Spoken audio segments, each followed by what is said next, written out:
Donner Manuela,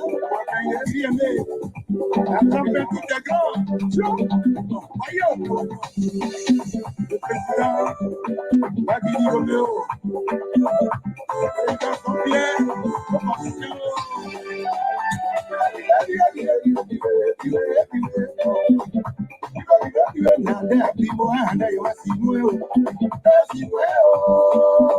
Jean-Pierre, Asaletaï, el professeur, nous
I'm ready to wait till you like to play. Let me let down now. I'm from the one. I'm ready now. Rico, Rico. How you do? How you do? Good evening. Good evening to our viewers and listeners across the globe. Thank you so much for joining us here this evening. I'm Alfonso Z and Sort of the Liberia Public Radio and Lpr-Tv. Thank you so much for joining us here this evening here. Trust me, we're going to get the ball rolling right here. I'm Alfonso Z and so here right here this evening. Thank you so much. Hopefully the signal is good. And we will get this program rolling out right here. This is All Things Considered. It's a regular edition, comes on every Wednesday right here on the Diaspora Informative News Magazine, Liberia Public Radio. And I am your host and presenter here this evening, Alfonso Z and Sort, right here from the New England Bureau Desk. And very shortly, we will get this ball rolling to right here. Right now, and then the panelists will join us and we will get the ball rolling. So welcome to the show. This is the rhythm that introduces the program, All Things Considered. Welcome, and if you are just here for the first time, we say share the video, share it with someone, and we say you are wholeheartedly welcome to the show.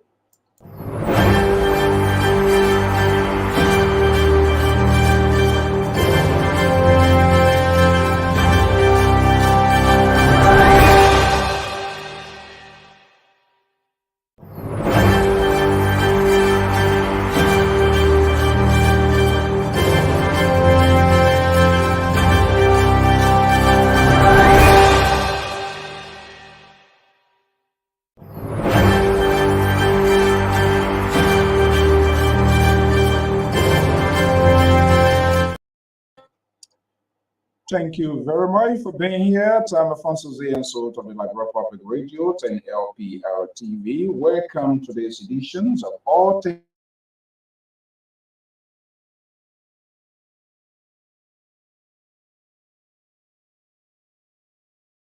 Good evening. Good to have you here. Welcome to the program. Whatever you are, this morning, this afternoon, this evening, you are on the official news outlet of the Liberia Public Radio and Lpr-Tv. Thank you for being here this evening. So let's get the ball rolling right here, right now. Okay, this is how we want to do it this evening. We say, welcome to the show. I am your host, your presenter, Alfonso Z and Sort of the Liberia Public Radio and Lpr-Tv. This is your informative news magazine, All Things Considered, airing right here, this beautiful evening here from the East Coast. And very shortly, the analysts are going to be joining me cross country here in the USA, and we will be having, as usual, our roundtable to round point-to-point conversation with news, making headlines inside Liberia and some of the news happening right here on our feed, to give you a discussion, fair, balanced, proportionate, and allowing all voices to be heard regardless of our different political differences. We must discuss this issue. And of course, we also go in to bring you some of the news, making headline, major news, making headline outside of Liberia so that you will know what is happening inside other countries and what is going on as well. And this is why we make the news fair, balanced, and proportional. So quickly here, as usual, let's take a quick commercial break here for some of those and folks that are keeping the wheel of this industry. There are other series of programs here that I add on the weekly basis, and we must also give them this sort of airtime. Let's take the quick one, and I will be right back.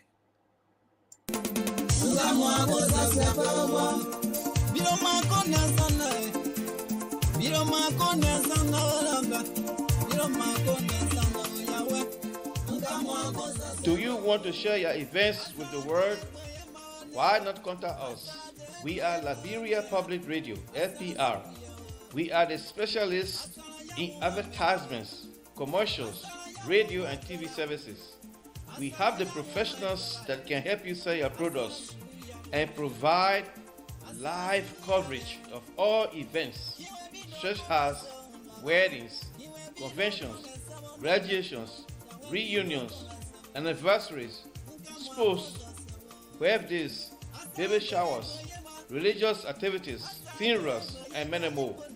Take your phone right now and call any of the following numbers: 682-433-8802, 267-648-6089, 484-786-3337, or 916-533-2048. Our customer service representatives are waiting to take your calls and give you the needed assistance. It is LPR, the home of excellent media services, and your friends in business.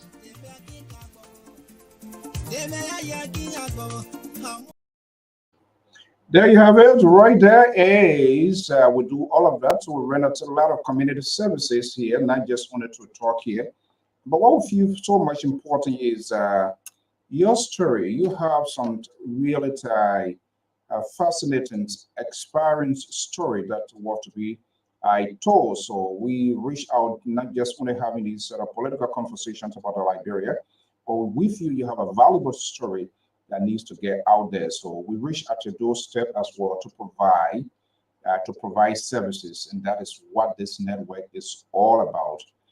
Be it graduation, family reunion, funeral, conventions.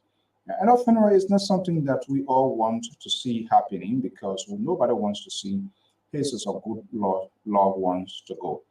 But it's in fulfillment of the scripture. So there's no way that we can ignore that. We can get that. Oh, Stephen Hall, good morning to this hour.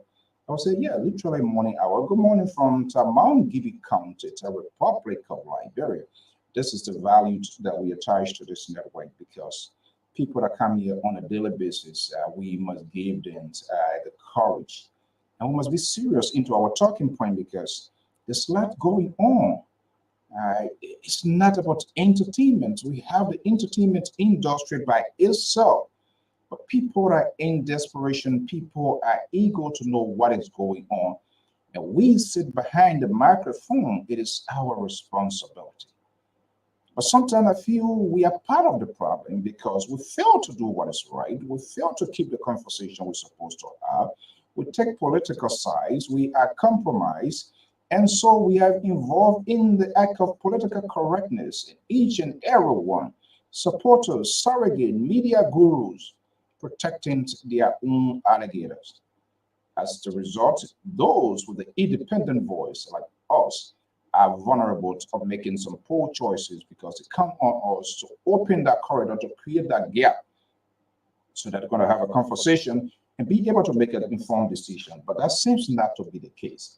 So the media is also responsible in terms of what is happening, and the people are being less informed. Media industry is not a resistant institution or resistant group to government, to opposition, to civil society. But we stand in the gap as a conduit, as a medium of exchange, to have these national and critical, and at times become more painful, because your name callings involved, and people just do not like that. But how many of us bring this sort of authenticity to this sort of conversation, national conversation? And so if we don't keep the conversations, we fabricate, we manufacture news to entice, to encourage people, to make people to go in our direction. But are we doing ourselves? Are we doing justice to the country? I don't think so. That's my view. That's my opinion. And you can have a different opinions on the contrary as well. That's what this network is all about. We can never cut people off,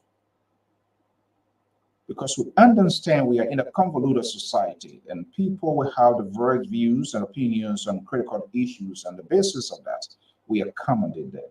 And so we are open to be critiqued as well, to be called names, because we do that. And so it is obvious but yet then still your courage, your conviction, your commitment to this network to make sure that the right thing is done. No matter how we have pain in your neck, you still come back here at the end of the day to listen and to form part of the conversation. And we are glad the level of civility that is maintained on this network, not just only with the analysts, but to the follower as well. It's amazing, and we must congratulate all of you for that high level of tolerance always exhibited on this network. I am Alfonso Z, and so to the Black Public Radio. Tomorrow is the what? The 5th. The 4th is the independence of the United States of America. So as you know, countries all over observe their Independence Day. And tomorrow is the independence of this great nation, where men to women, advocates, civil rights leaders fought for change, and fought for civil liberties, freedoms, and the democracy that we are enjoying and other countries are benefiting. Tomorrow is the day. But guess what? I will be on tomorrow at 10 a.m. Eastern Standard Time with someone as a special guest. And I hope we have some of the analysts, and right after that to profile the conversation as well. Can you imagine people are already coming out of the shell to be part of 2029 political conversations in Liberia? Why are they starting so soon? Is it some sort of political accommodations or try to gain attention to the Liberian people? Well, we discuss the issue and you decide. Welcome to the show. The analysts are assembling across country. We're going to be breaking that in. I am Alfonso Z, and so your host.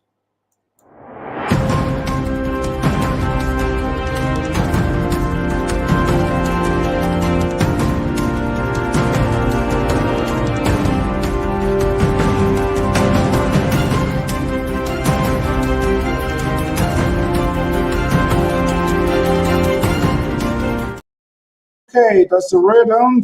Those are the sound effects that I introduces the programs. Our senior security analyst is here. This guy,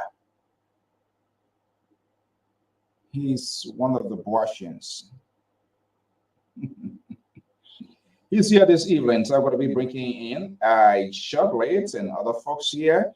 But in our commitment, let me bring in Mr. Jerry back on. Jerry back on is right with immense proximity from right here from the ocean state of Rhode Island in the city of Pawtucket.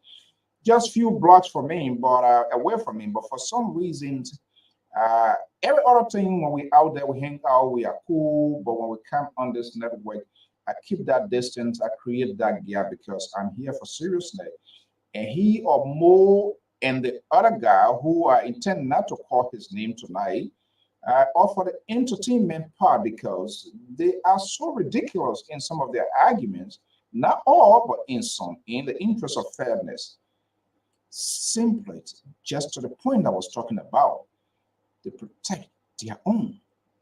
Yesterday was ugly. We all frowned on it yesterday. But today, they have pivoted 360 degrees, getting from the empire building without a parachute, but they are here.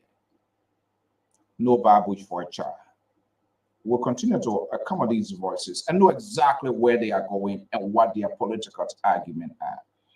It takes time to convince people. I don't blame them. They want to be part of the prize, and they are in the picture. Let me bring in Mr. Jerry Backons. Is right here in the Ocean State and standing by from the city of Pawtucket. Mr. Jerry Backons, good evening. Welcome to the show. Well, I'm good to be back here. Thanks for having me. To all our radio listeners, we'll say thank you for tuning in. And we'll say tomorrow will be our anniversary, the United States of America, our Independent Day. So I say, all those are out there, happy Independent Day, especially those who are serving in the armed forces of the United States of America. Thank you for your services. Yeah, the gallant men and women, the commander-in-chief, And all of those fought for the freedoms of this country. Tomorrow is the day. Let's have a conversation here. Let's first pretend that it was the independence of Liberia. When I say independent, what comes to your mind with that? What does it bring into mind? What should be our reflections? What should we be taking? We should reflect on as an independent country. You mean the United States of our I birth mean, country? generally, well, let's assume it was Liberia, but you, I mean, in general, in context, when a country is an independent country and when a country is observing its Independence Day, what brings to mind you as a citizen of that country? Well, as an independent country, you should be able to make your own decision with the government. You got a right to petition the government. You got a right to demonstrate against the government, the peaceful demonstration. And so these are things that people, for independent, people be able to express their opinion and development, economic, and social gathering. These are things that people be at disadvantage or advantage. So these are things that I think people are fought for. Let's look at our country. When the pioneer landed in the Monrovia area, there was disobedience from our ancestors that they met there. And, it's been of 150 years before we have a coup in our country where we're one-party system. And thank God to the People Progressive Party, PPP or Lpr, it came out of Lpr in the 70s. And today we have multiple party system in our country. Is it functioning? No, it's a working process. But at least we've got a multiple party system. Let's think about it. They're going election. 2023, we'll have about 21 candidates. 21 candidates. And when I was growing up with Tubman administration, Tubman vote in the two party system. That's how it was. And let the credit go to Talbot. May his soul rest in peace. And so people have to sacrifice, for other people to for us today. Somehow we had the opportunity to work in different offices and hold an administrative position. So these are independence, and it's also come with the struggles of people of the independent of our nation. So I know we're going to come to our main subject here, but since it's an independence, we'll try to profile what it's all about. For the most part, sometimes when it comes to the independence of Liberia, you will hear some folks say, we shouldn't celebrate it. What are we celebrating? We are not an independent country. This is why it's happening. That is why it's happening. So people find it very, people have these sort of open conversations as to how they understand a sovereign nation, an independent nation should be. Some will say we shouldn't celebrate because this is happening. I'm curious here to know, do we have reason why we should or shouldn't celebrate independence regardless of what has been experienced, whether in the past or in the present? Do you agree with those people? Where do you stand? Oh no, I mean, just like we might have different opinion, at least we are an independent country. Let me say this. Mr. Bablo wrote a cool article, probably you can find it. He said, are we custodian of our own resources? That's a different thing altogether. So having an independent and enjoying your liberty and be able to express yourself are two different things. So it is not just within the Republic of Liberia, and we have some ups and downs in our country, especially our mother country, where we came from to be where we are today. Even the great United States, they are still fighting. The democracy they're fighting about today. So what's going on with Donald Trump right now and Joe Biden? These are all processes of democracy. What about the Republican and Democrat are saying, no, Joe Biden should step down? These are all policies, independent to be able to express themselves. But however, let's be specific on our country, our birth country, Liberia. I mean, for the Eastern Square map and stuff like that. And today, the only place civilization stopped is in Ganta. Thank God to Toward again, because he was the only person who did the road from Monrovia to Ganta, up to this time in 1980, and nothing that happened. We had Ganta and Hapa projects. Okay, under the administration, we were supposed to be executed. It's not done. People who are indifferent in our other sub-political division, they're not enjoying the fruits. Goya, our own Sister Goya, senior analyst here, is not in disagreement. which I want to be strictly here. Did you call PPP? There are countries that have been civil, disobedient, independent.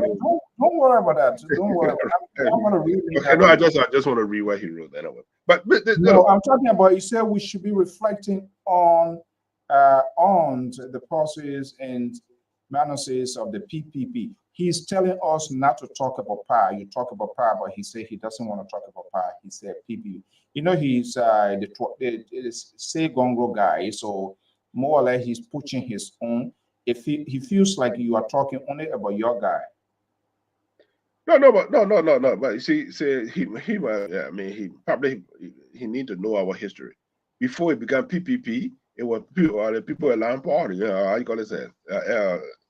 Liberian, no people, people allowing some leadership or something. I don't forget what it was. The acronym of the PAR before.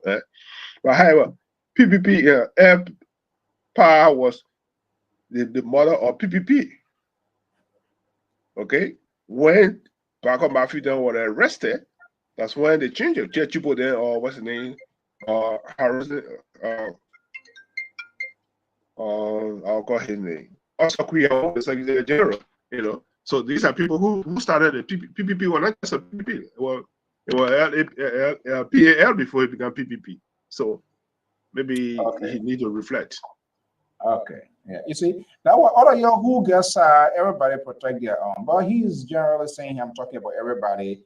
I just thought that I'd throw that to you. Okay, this is all things considered. Here, this events as usual, to where analysts and even callers have the ability to. Okay, progressive line of Liberia. Okay, fine. Yeah, thank you for that correction. Yeah, okay, that's why I'm looking for the acronym of choose their own talking points. So I just thought I would brought that to have a reflection. But tomorrow I'll be having a guest yet at 10 a.m. Eastern Standard Time. I'm going to come to that.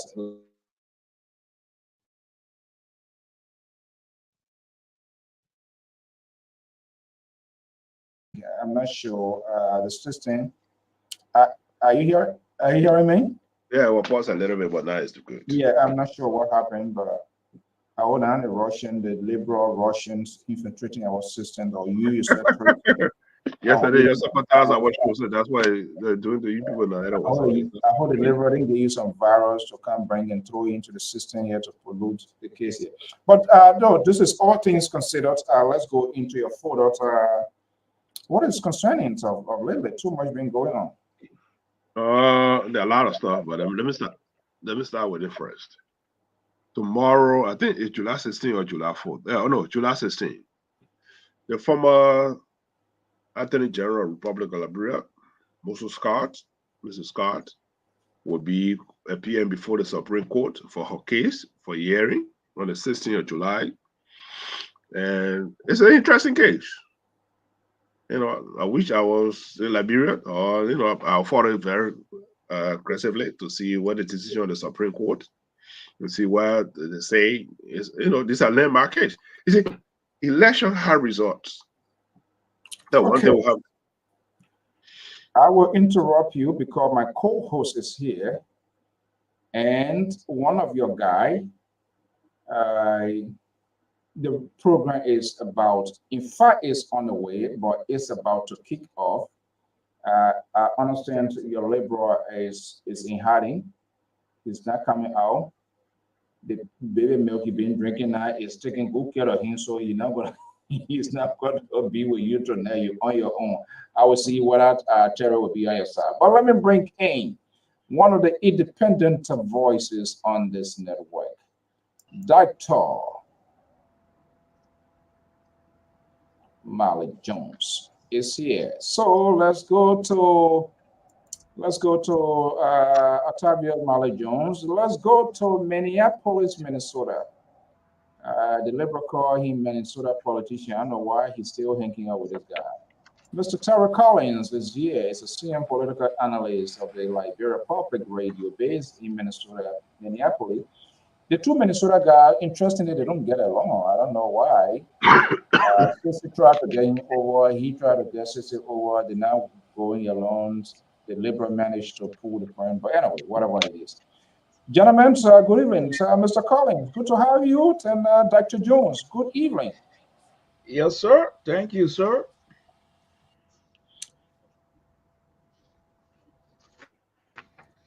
Are you hearing us? Good evening to Malcolm, and good evening to Terry.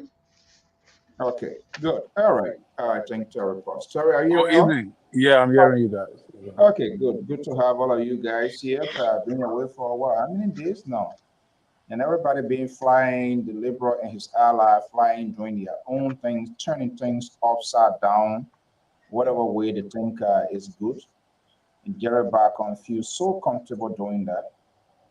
I wonder sometimes, I don't know whether they can get phone calls of their behaviors, how ridiculous they can be on this network. But anyway, My number is not hiding. Anybody can call me whatever they want to discuss. So that's what it is. My number is go to LPR. My number is there. You want to call me? That's fine. Two person call me. What are telling me, Terry? You say I think Mr. Bacon and the Liberal, they need to have one comedian show instead of doing what they're doing because they know that they are own nothing can be wrong. Tell you about the bottom first. I say at least Terry. I say, but Bacon and Samson, they're from the same stomach. It's unbelievable. Okay, gentlemen, good evening. Let's get the ball rolling. Time is fast spent. Welcome to such a happy belated anniversary. It came at a time for some reason for the last week with this whole funeral thing I wasn't on last Wednesday. It was just sort of crazy. But hey, I'll be happy if you can share some memorable pictures with us. Definitely, we can showcase that. Okay, guys, too much been going on. This hearing people slapping people, this, that, blah, blah, blah, blah, blah. So let's get a G's because I've been kind of little occupied with stuff here. Jerry, I'm not gonna get anything good out of Jerry as usual. He's playing good. But why you always I'm saying I'm not gonna get anything good out of you. If I would get it when I call you in, you would tell us. But I know it's not gonna be good. I know I'm gonna get something good out of Terry. I know I'm gonna get a critical, objective line from Dr. Jones. I'm not gonna get that from you. I'm not gonna sugarcoat that. I'm not here to please you. I'm not here to please you the Red Wing. I'm here to say what it is. So I'm not here to please the Red Wing. Honesty is what we want here. And you guys, the two of you here, are becoming to very I didn't even finish my introduction part. Anyway, but that's fine. That's fine. Okay. I say you're gonna get any beauty out of me. We're about to get the ball rolling. What we're doing, we're just rolling it out. But I'm going to, in the interest of fairness, I'm going to put it to them, then we'll stop to all of our checking point. Okay, Dr. Jones. Yes, sir. Yeah, you are my co-host, so you take preeminent. Oh, so it's not for confess anymore. It's not for confess. I determine the direction of how the wind blows. So what I don't know your definition of first come, first serve. I don't know that. This is not we are not in the store for who enter the store first, get in front of the line. That's not, unfortunately, this is not Kmart, this is not Walmart for people to be in line, okay? So Dr. Jones. We just declare a martial law on the platform. Just martial law. Let's just be on a martial law. That's all. So yes, sir. Keep back. Okay, so tomorrow is Independence Day here in this great country where we are, where people are, doing multiple things here.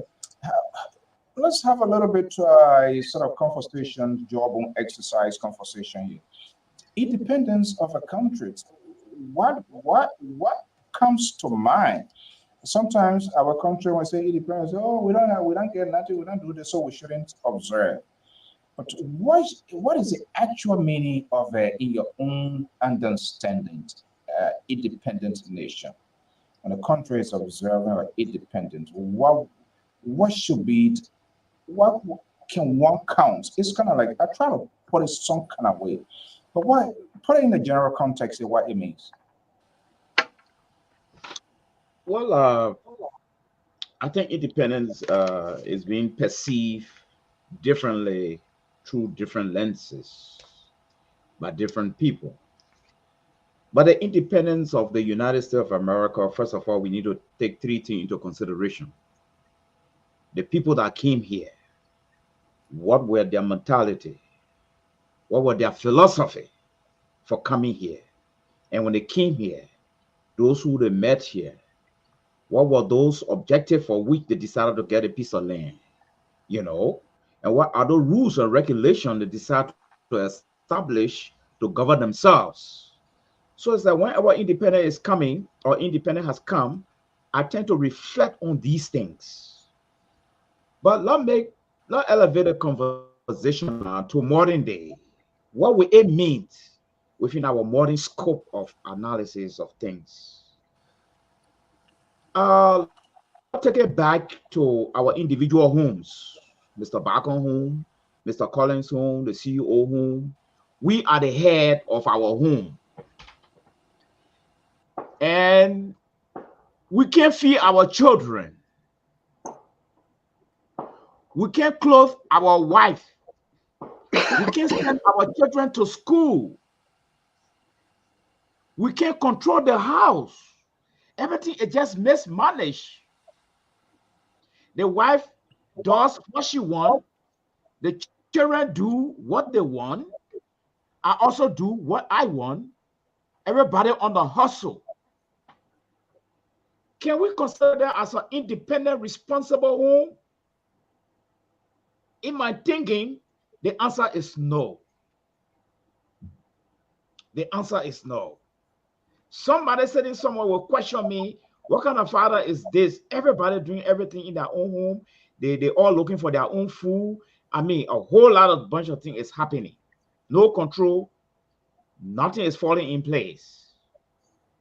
So this is where I will come from with a perspective of America.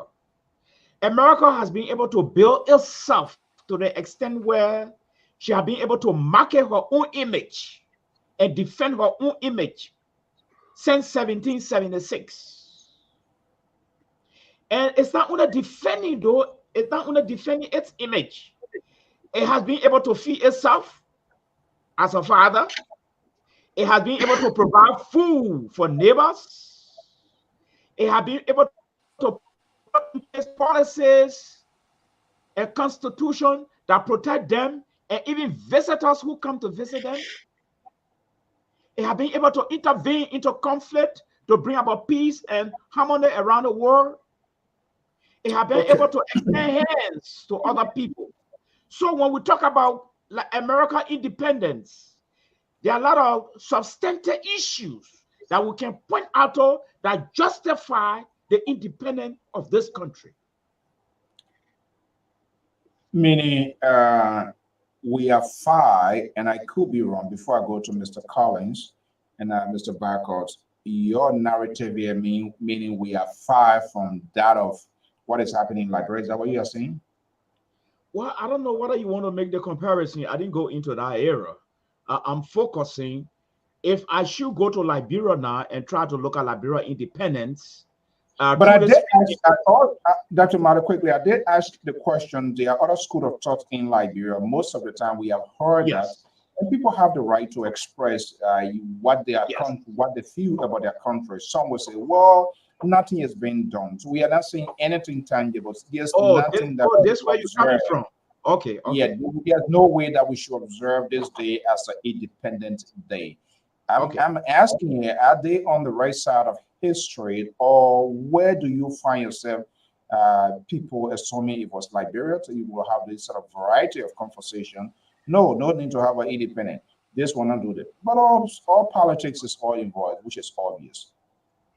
Okay, with that question on mind, I would like to say by Liberia's standard, being a third world country, and those who discovered this country, ex-slaves, and how far they brought it and where it is right now, I think what we have right now, we should appreciate it by our standard for our independence. Okay, I will hold you there. We're going to spin the ball across the wing. Let me bring in Mr. Bacon. JRAT, I know I hate to be repetitive. We all went through that, but in the interest of fairness, I don't want you to say, oh, so why the king, you didn't ask me? I'm not like your guy. I always like to keep the playing field level. Do you agree with the analysis of Dr. Jones? Well, I'm gonna have different opinion on it, but I mean, he had a right to his opinion and all sufficient. But yeah, that's what I want to say. America, historically speaking, let's look at the Mayflower that landed in America. For the character of the people, the Tea Party in Boston, we started the Union and everything. In Cape Cod, the Plymouth Rock that led on the people. Look at the dictionary of the nation. Where are they today? Today is the Mayflowers that dominate the system. Let's look at the people who build these roads from Florida all the way to Maine, from the Midwest, and the black people in this country, the slaves that came in this country that made a contribution. They are taking the back seat. They are taking the back seat. So if we want to put that thing into context and say where are we when it comes to independence, then some all have different views on the issues. But however, the only thing I might admit to America all would be great because they accept people from all over the life. You, myself, we are here today because they accepted us and our children. One of them can become. In fact, let's look at the young fellow who is our representative for District 2, our district. Ghana, Liberian, today your representative. So America will be great because you know what? It makes the people. That's a different game. But independent, do we have everything? No. It's a working process. And since 1935, after the World War II, America say we will be the shining star on earth, and they are living because, like Dr. June said, they extend a hand and we go farther. Today, America is always trying to revamp herself. After World War II, FDR said at the time before he became president, he said America will never be subordinate to any other country in this world. We will build a ship that plane will land on. They say he was crazy. Today, they didn't need you anymore. There will be 10 miles according to the international law. It will just be 10 miles from the country you are. So they didn't need you anymore. Compared to World War II, they have to go big the other country. So America is improving every day. That's why she will always be the greatest on earth. And she is humanitarian. Do we agree somehow humanitarian something? No. But she always provide. And when something happens, where's America? Where's America? So she has planted a seed and she will live up to it so far. Thank you.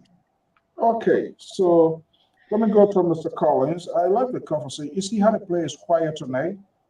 The drummer is not here. The guy with the drummer guy is not here tonight. So the play is so quiet. The man carrying with the biggest drum. Yeah. Someone welcome from Looking Town. Thank you. Thank you for coming from Looking Town. Let me recognize you. Kind of day you up. Yeah, same guy. Good to have you here. So, Mr. Collins, independence. Where do you stand? Folks say we shouldn't celebrate independence. The country is bad. We have nothing to show. We cannot sufficiently. Our belly is in the hands of people. The five or importers or whatever. When they say they're not banking for nothing, so why should we celebrate independence? We are having this conversation way ahead of it. This is the same independent month that we are in. Today is what second, not from third, and our is just a few weeks from now, and we'll be having this sort of conversation here. What do you think?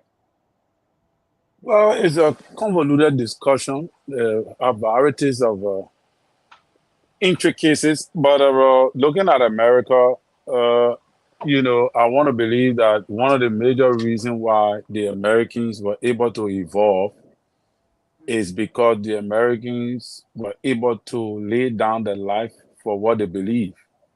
And I think that is what lacking in Liberia. People who are willing to die for what they believe, people who have the balls to implement their own vision and not to allow the system to determine their vision. America had people who died for what they believe, even though America had a bad history of a slave trade. You cannot neglect the slaves that were used to propel the Americans' economy. You cannot negate that. You cannot negate the Native Americans that owned the land that were marginalized, by those other guys who came from England. And there are so many factors that factor in.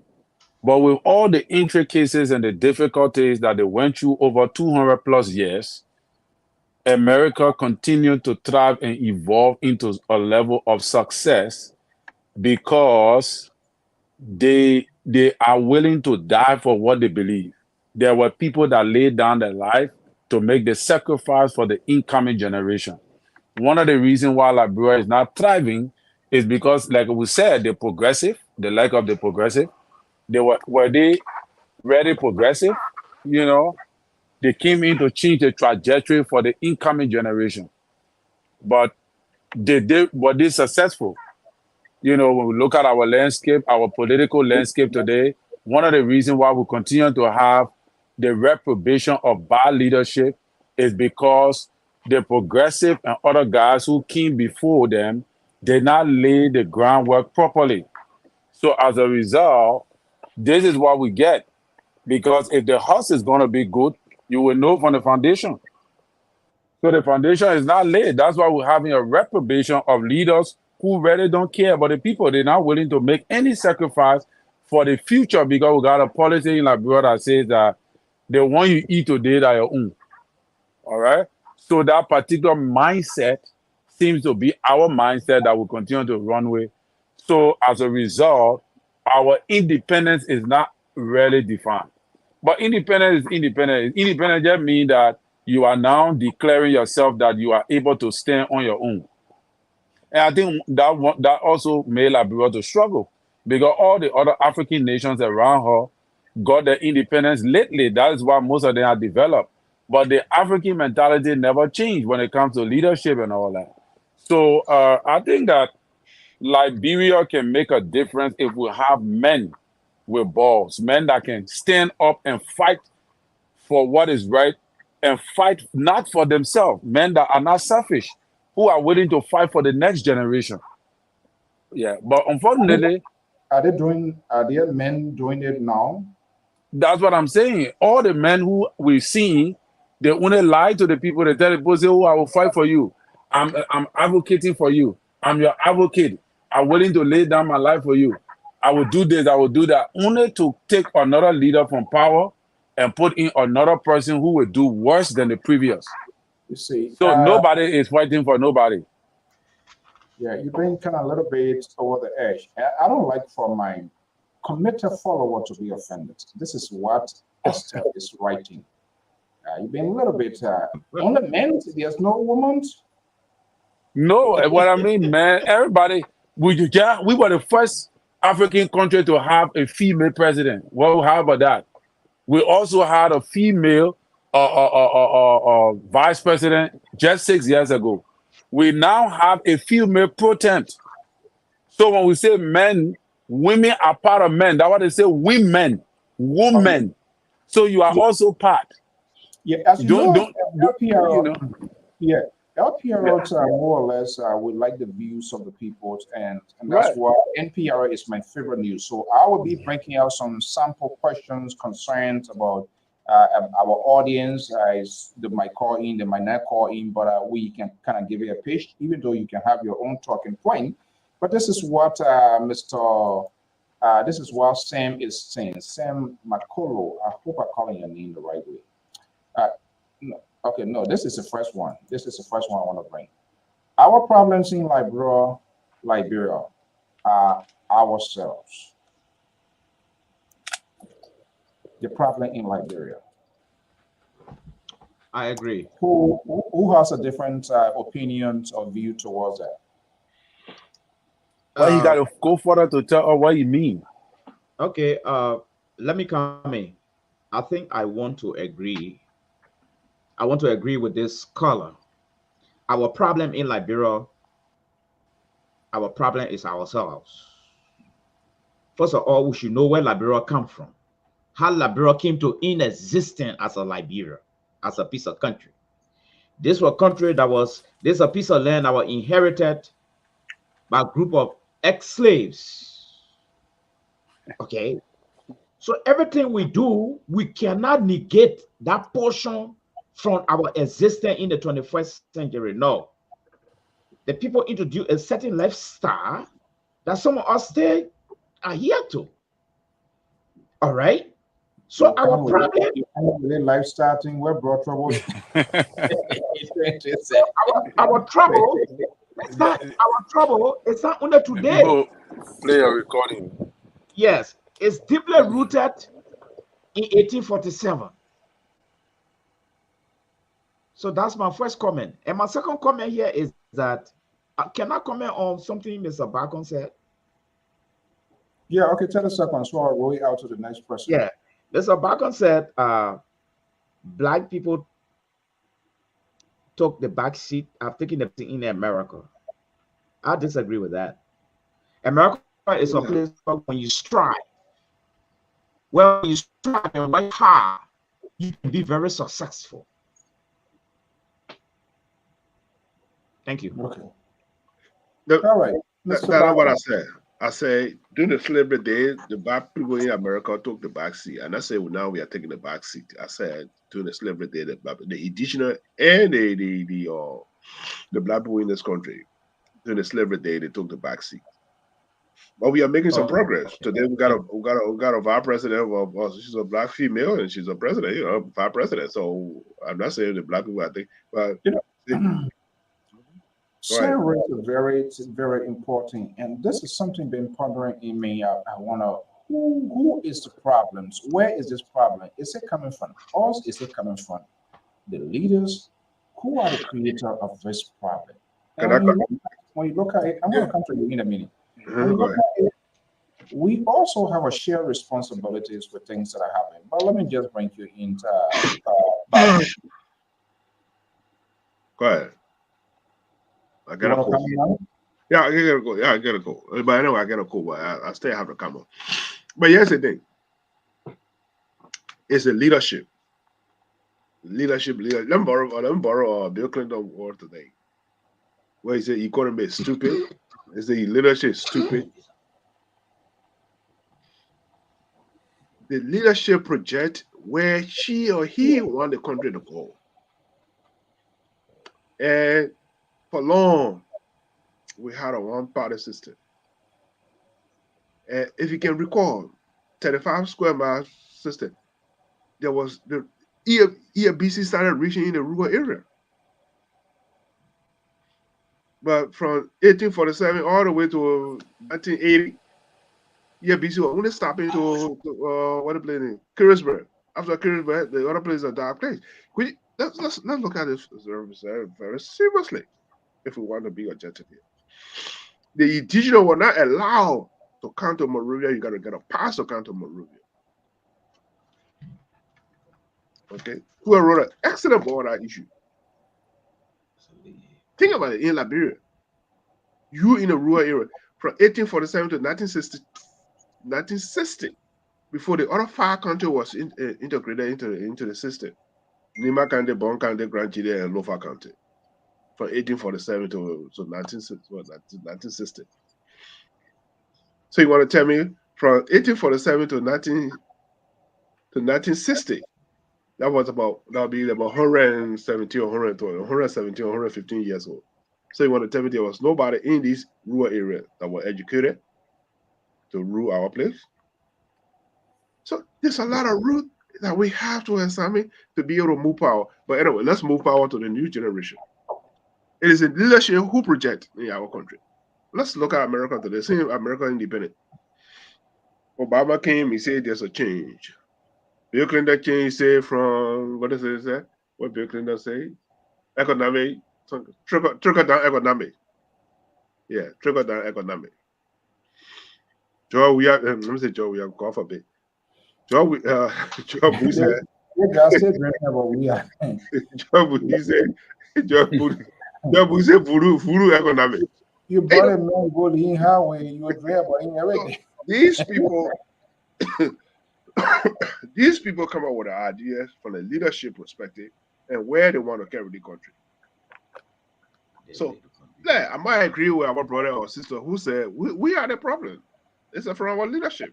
The genesis of our country, that's the one that still haunting us. We are planted the sea, and today the sea is still haunting us today. Okay. The sea is still haunting us today. Mr. Collins, you listen to your colleagues, the analysis. Yeah. So I would want to thoroughly agree with Mr. Bacon because, like we said it last time, a leader must be a man of vision, you know. And we must also not forget that America is great today also because America was able to unite almost the other countries. Like Minnesota alone got more than 5 million people. Minnesota alone is almost like Liberia when it comes to population. So, and there are a lot of big states in America too. And human population helps economic growth. So there were a lot of factors that play in. The Americans were able to unite themselves and bring themselves together. But what I see in this nation is that I think we need to borrow is the integrity that they bring to the table, wherein one can advocate, they can fight for something and lay down their life for it. That particular style of leadership, Liberians do not have that. And like again, and people will always have problem with me when I say this. It goes back to the culture of our country.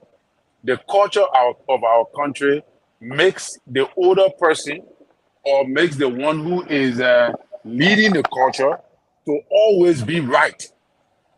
They are always right. So whether if they do the wrong thing, people don't discuss it with them. You don't query them. You don't tell them what you're doing is wrong because it is always presented to them, to the people that they are right.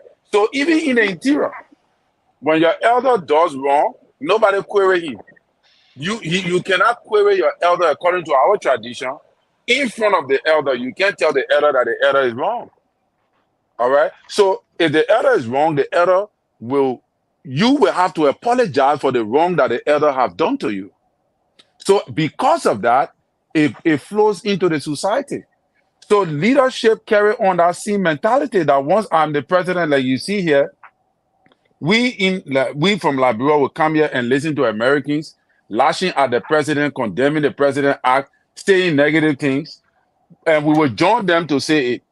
But when it comes to our country and our presidents are doing the wrong thing, when other people say it, somebody will tell you, say, you're not supposed to say that, you're not supposed to say this against your president. So thereby you put the president in a position where he become a dictator. That's one of the reasons why most African leaders end up becoming dictators. The reason is because of the culture.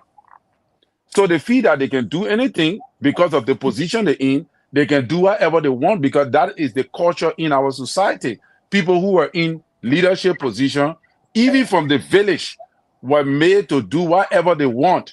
And once they are holding that power, nobody have the right to resist them until you are able to eliminate them. Yeah, and I see sometimes you try to kick against this, but it's Jerry Bacon, his friend, the liberal progressive. They are the one here.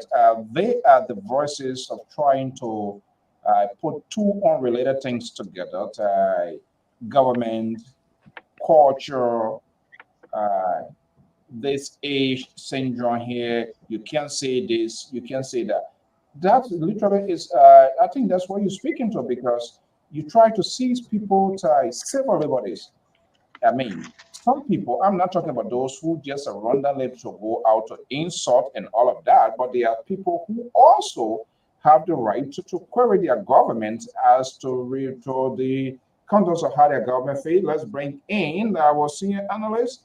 There are a lot of fascinating tweets coming out here. I will put a number on here. I hope that we have the chance to call Mr. Tappet. Getting some really fascinating tweet coming from here.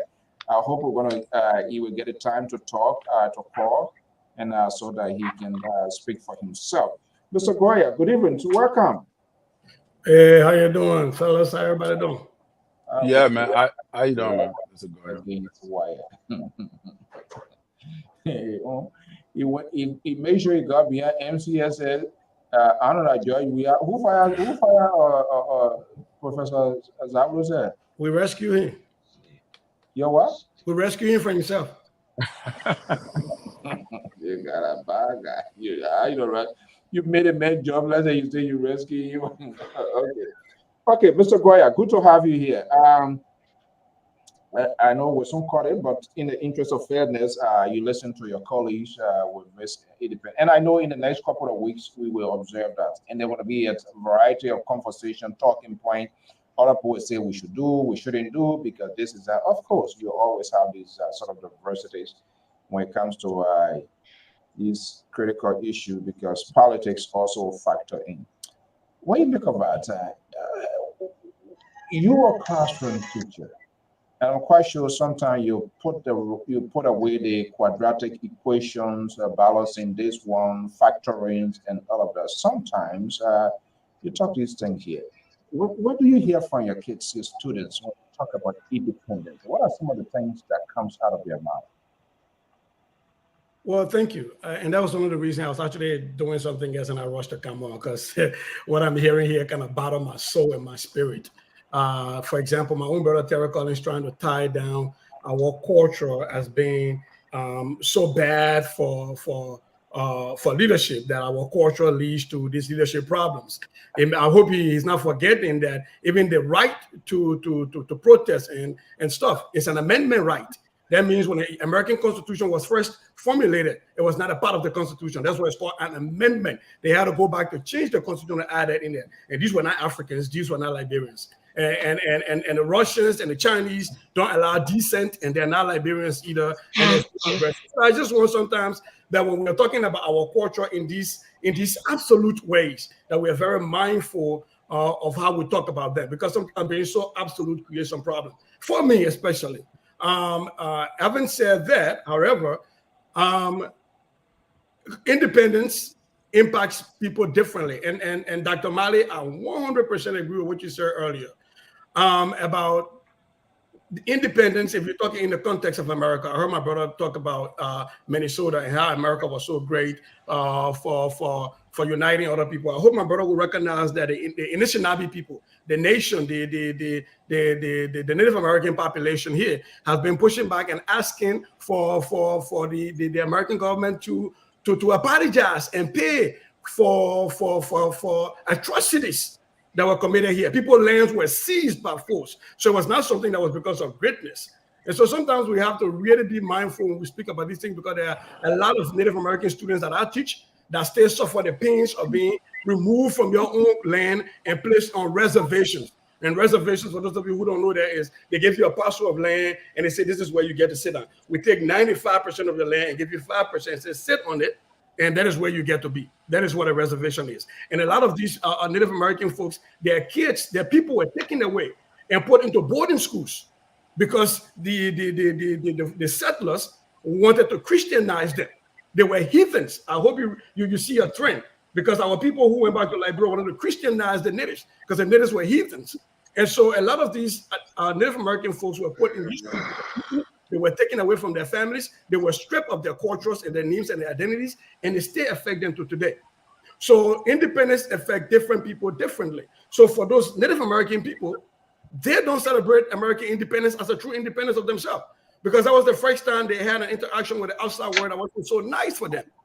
For the enslaved Africans that were brought here, a lot of them don't celebrate Independence Day either. That's why you had Juneteenth. They usually look at that as the Black Independence Day, because when America declared independence, we, the people at that time, as enshrined in the independence, did not mean everybody. As a matter of fact, it didn't even mean white women. We, the people, were limited to white Christian and Protestants, not even Catholics. So let's be very mindful. And so for me, when I talk to my students about independence, is how do you see it? How has the nation changed? How do you reflect as a nation on we are 175, we're 177? Okay, fine. What have we done that we need to correct? Where are those places we need to keep changing? That was the reason I called out Jerry Barker when he tried to give all these flowers to the PPP. That have the PPP reflected? Have the progressives reflected? Do they think everything they did was 100% correct? And if not, where have they written a policy document that tell us that here are some of the missteps we made, so that in the future, if there are future leaders coming up and they want to follow their path, they can learn from their mistakes? I still haven't seen that document written anywhere with all of the multiple billions they had in the system. Okay. So, I don't know if I can push back a little bit. Yeah, go ahead. Yeah, so you just said it right, that independence affect people every way differently.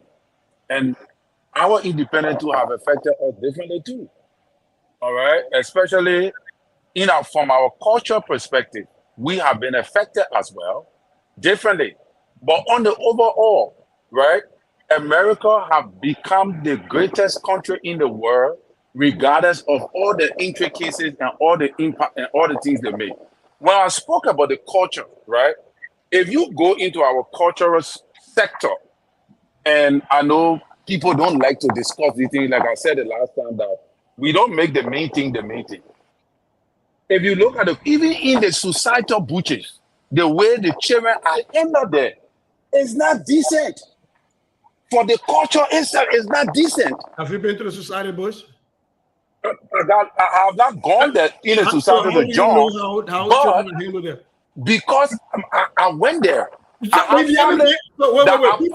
Terry, two things. Hold on. Listen. Which one? Hold on. My grandmother was a Zoe. It's not a man's Zoe. So you couldn't go to both. She used to go to both.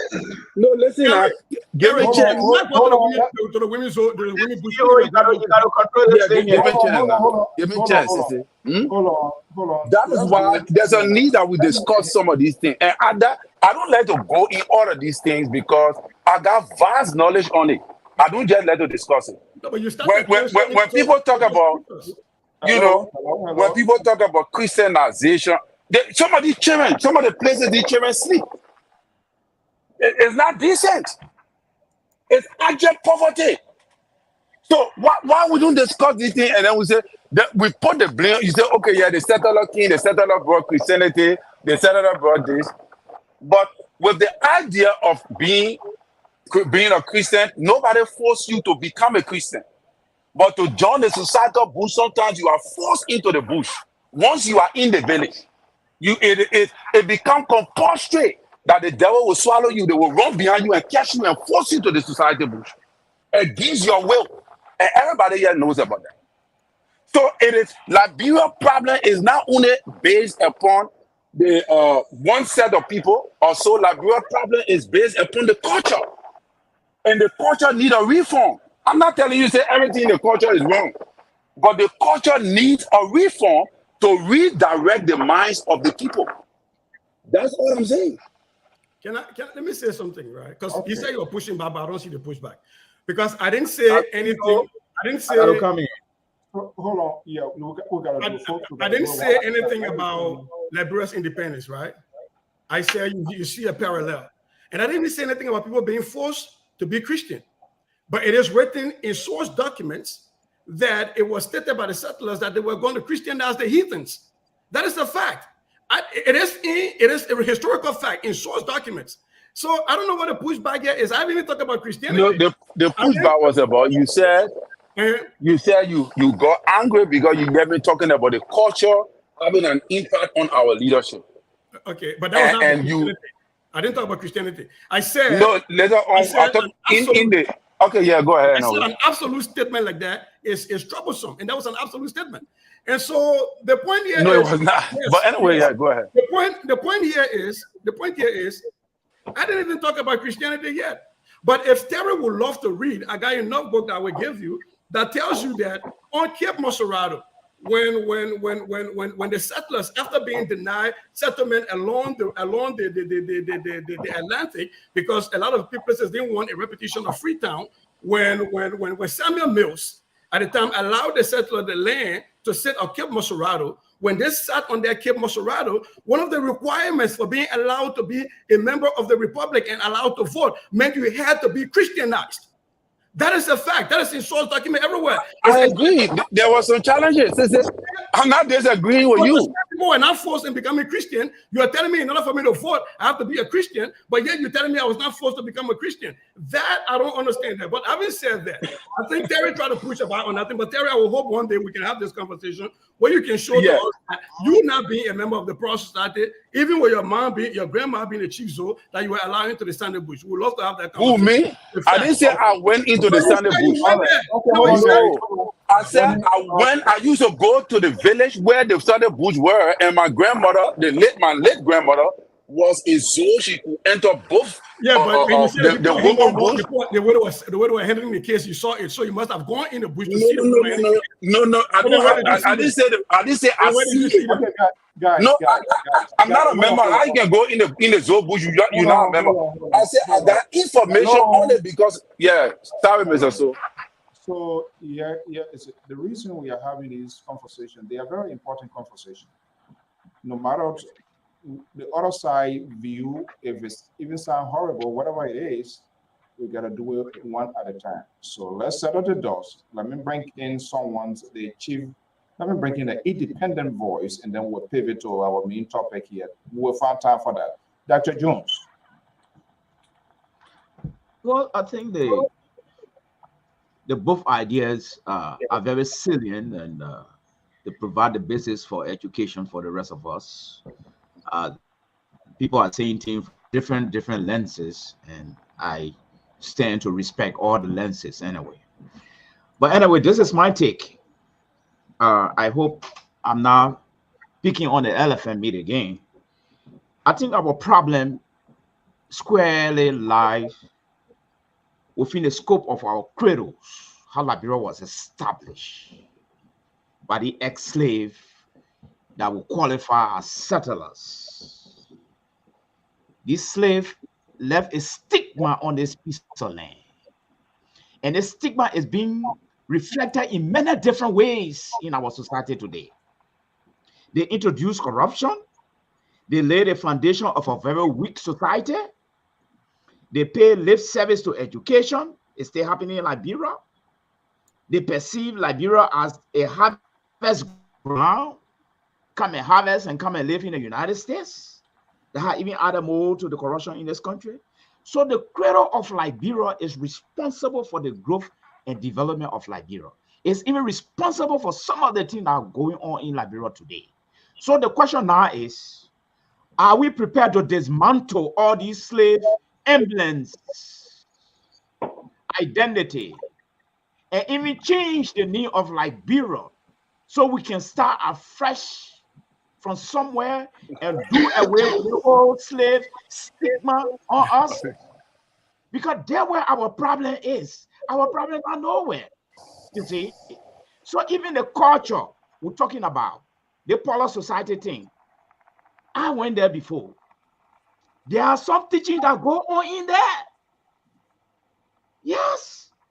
They teach the girls how to take care of home, how to love their husband, how to cook, a whole lot of things. Probably we are not measuring to that of the Western thing, where you got to go sit in cloud before one computer, but there are some form of education that took place even among the men. Okay? But the question now is, with the Bush education, did they help with the growth and development of Liberia? That should be the question right now. But I don't want to go into that era. My era here is that our problem in the country is the slave people that took over the thing and poisoning a piece of land with their way of, and it has continued today. The owner that grew up in all this system would not even want to be called by Nathan anymore. I prefer being called Washington, Collins. When you call my Nathan, when you call my Nathan, I get paid with him. Yeah, my name Vanny.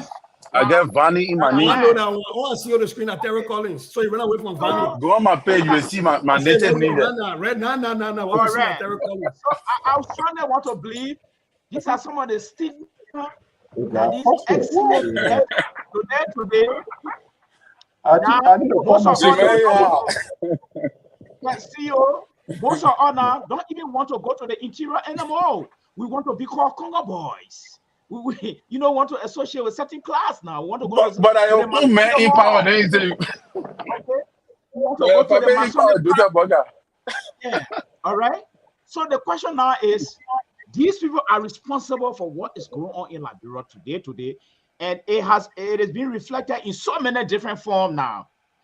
Now the boys in power now, they're not bringing the tea to America to harvest again. They're harvesting it down there now and telling you we see and build a country here and create employment for people. That's the form it's taking. All because that what God left for us to inherit. Thank you. So okay, we can be paving now. So let me just tell you, I gotta call my sister in Minnesota to slow down with the Tabagi here because you know that the Tabagi here, they got that what Bill is saying. He said you come and give Terry, you being away, everybody happy to see you want can't give. In the name of Jesus, we're not going to get Terry pressure here. We're going to here. But folks, I want the pressure. Maybe it will help me to learn more. Can I come to out go and study move on to more. another topic? Can I just say something? One minute. You getting a message from Samson too? Oh yeah. Mr. Baco is alone tonight. Yeah, he's feeling so bad and miserable. You see, the baby juice. Let me tell you, the juice Mr. Baco, what do you call the man show? This man keeps sidelining you over and over, and you keep coming every day. Oh, The Baco, Jerry asking why you keep coming. Is that like torture or what? that's all right. Somebody got to be the whippy boy. I think I come and send message. I didn't get you. Somebody got to be the whippy boy. That's all right. You know, he always say, "Well, I love it myself." All grown up, man. He started drinking baby milk now. His stomach doing some kind of thing. So that why people can't tell me secret or put it on that. That why he can't paying the price now. That why he now on to that. So Jerry alone on his own. Yeah, Mr. Parker, go ahead. But you see, when you are one, you focus. You see, Rambo show, Sylvester Stallone, you're one man show. He won a mission and was very successful. So that's your own mission will not be successful. Let me just tell you right now. Nothing will be successful. Rambo won a mission, he was very successful. But let me say something very here. When it comes to Liberia, 3 things are facing our country. I want us to be very serious about it. There are 3 cultures. We had a country. We had a Congo country, and we got a Congo. These are 3 dimensions. The country, the 3 attributes. That's what came in us. Because someone who came from in the interior, we want to blame him. Let me put it in a different way. You see, a typical Liberian man, you wear the gown, then you wear a long sleeve shirt on it with a tie. So who are you? Oh boy. No, it's some psychology, and I'm a study criminology. That's one of the things. But anyway, yesterday, let me come to my brother Terry a little bit. When it comes to our city, the change. No. The change, you see, is the words used to change this thing. They demonize our culture, and the phrase they use, that's what changed it. Let me put a number on here too for our guy. Oh, Keto is on the line. I forgot. Yeah, okay. Go ahead. Let me finish. No, go ahead. Go ahead. When you finish, I'll bring. When it comes to people that Terry say, our people, senior brother, we got to apologize to them. In America here, it calls seniority. In the House of Representatives, in the Senate, it's a seniority. Yeah, I believe where you work, there's a seniority is there. The person with the most seniority get a lucrative assignment. Yeah, or even if you work into a place, the person with the most seniority, even if they want to make a position, post a position in that area, everybody blah, but the person with the most seniority will be able to. Workplace different. In the Senate, you party who get a majority, they put their people there. But that's what I'm saying. So you see, so they give it different name. So we give it a different name and say, oh, let's do something. I'll come in 1 second, please. You see, when we do something, look at St. Patrick's Day. It's a culture. When we do it here, it's all St. Patrick's Day. Look at Halloween will soon be coming. Okay? Halloween will soon be coming. In Liberia, when we do it in Africa, they say that witchcraft, but when we do it, it's that Halloween about all these things. Okay? So it's all depends. The interpretation, the words that you use to describe this thing, is based upon economic. They change your mind that you are nobody. When you do it, they say, oh, no, no. Look, our party society, it's a, personally, I went there, and I'm proud to be part of it. It teaches you leadership. You understand? I don't think that you don't learn nothing from there. You are exactly the one you're nothing. You learn so yes. Well, Can I circle this conversation back because look, and Dr. Mali and Mr. Bakon, I really appreciate this the way you're looking at this. And I think and this is not a Terry issue, but this is a nationwide Liberian issue, is that we don't know certain things, and we run to the very negative end of that thing to use that to paint that thing. My grandfather, real quick, my grandfather migrated from Guinea. He came down to Liberia in the late 1800s. Wow. He and his cohort fought on horseback to defend the territorial integrity of Lofa County. I keep talking about that war in Yela that was built by warriors, Lofa warriors, that is still there today. Where is that war? Which district is it in? It's also right there. In the 1800s, that war stayed there since the 1800s. The people built swing bridges, we call them monkey bridges, that have survived time and weight, and unless they change them, they don't break. That is education. People were taught how to build bridges. So these are structural engineers that were learning that in the poorer society. So why this thing can be taught openly? Why does it have to be a secret? Just like my brother, people join Freemasons. There are a lot of knowledge in Freemasons. People join that of Columbus. By free will. You join by free will, not compulsion. You can't keep switching the goalposts. You say, why can't I didn't switch. No, I didn't switch the goalpost. No, the first question was, let's make it. I want to go to. And now when I try to tell you why other people are secretive, then you go to the will. You can't keep switching the goalpost. So here's the last thing I got to say here.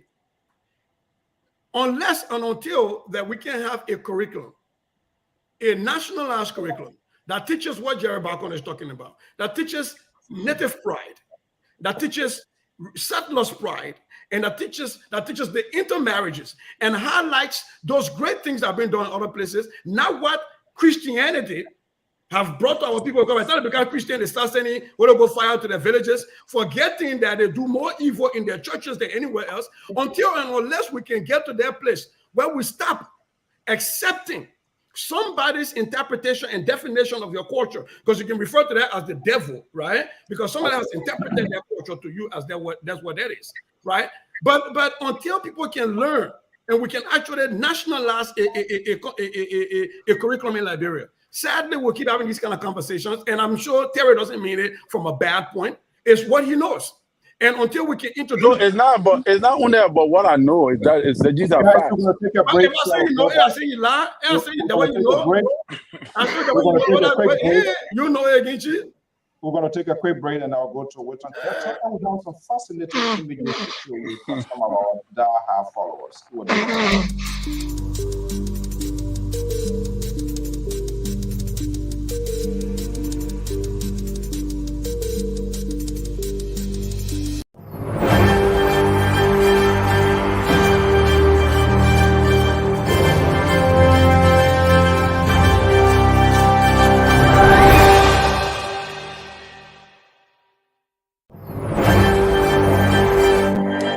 All right, time before I spend, let's go to the phone lines. Our senior contributor from the state of Connecticut. Let's bring in then, and then we will also bring in a man, the breakable God, and show you right there. Then we'll show you some fascinating images.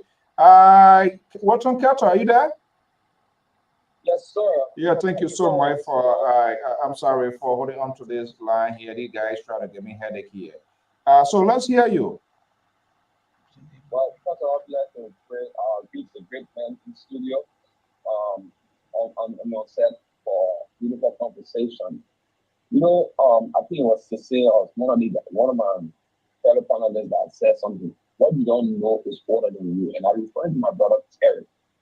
You never been in the Porter society. You never been in the Summer society. You know absolutely nothing. Your grandmother actually spoke, or she would never, if she's still alive, if she's there, let her soul rest in peace. She will never, ever, ever, ever tell you anything about that society if you are not part of it. My grandfather was a big Zoe, go Salaga Bonkampi and ask for Jackson, Omen Jackson. They will tell you about him. He never taught me one single thing about the Porter Society because I was not a member. He didn't allow us to join them, but never taught about what I know that it taught our people, it disciplined our people, it made them to become decent men in their society. They were very trained, and when you went up country, you saw the difference between the way the people live up country and the way the people live downtown Monrovia that's supposed to be civilized and political. So you don't know about the people culture. You come and allow somebody to determine or interpret your culture, give you their own doctrine, and you accept it and condemn the culture. It's a sad thing to say to you, my brother. You just have to learn more. Go back and learn more about your culture and listen to the people that have close connection to the culture so that at least you can learn more. Another thing I will tell you, the Bible, the people that went to Liberia, even India when they were enslaving our people, what they did, they used the very Bible to prosecute our people here. So even they did the same thing in Liberia. What they did, they forced our people to bow to the way of life, which is Christianity. If you don't know that, go and dig your history and see it. So let me tell you something, Terry. When it comes to our culture, any man who is cut off from his culture, he has lost his identity. And now what is happening to our African American brothers or our African brothers and sisters all around the world that went through slavery, their ancestor and the generation that follow after, because they have been cut off the connection without no kind of backing. They like a compared chicken. So people need the culture. The Freemason, the Restitution, all the secret organization. You can never put the information out there or become being know of it if you are not part of it. It's an organization that are very, very, very good organization. You need that dark side. If they were very good, why we are not aware of their doing. So just you gotta become member and go deep into the know what actually happened, and you get some of the exposure.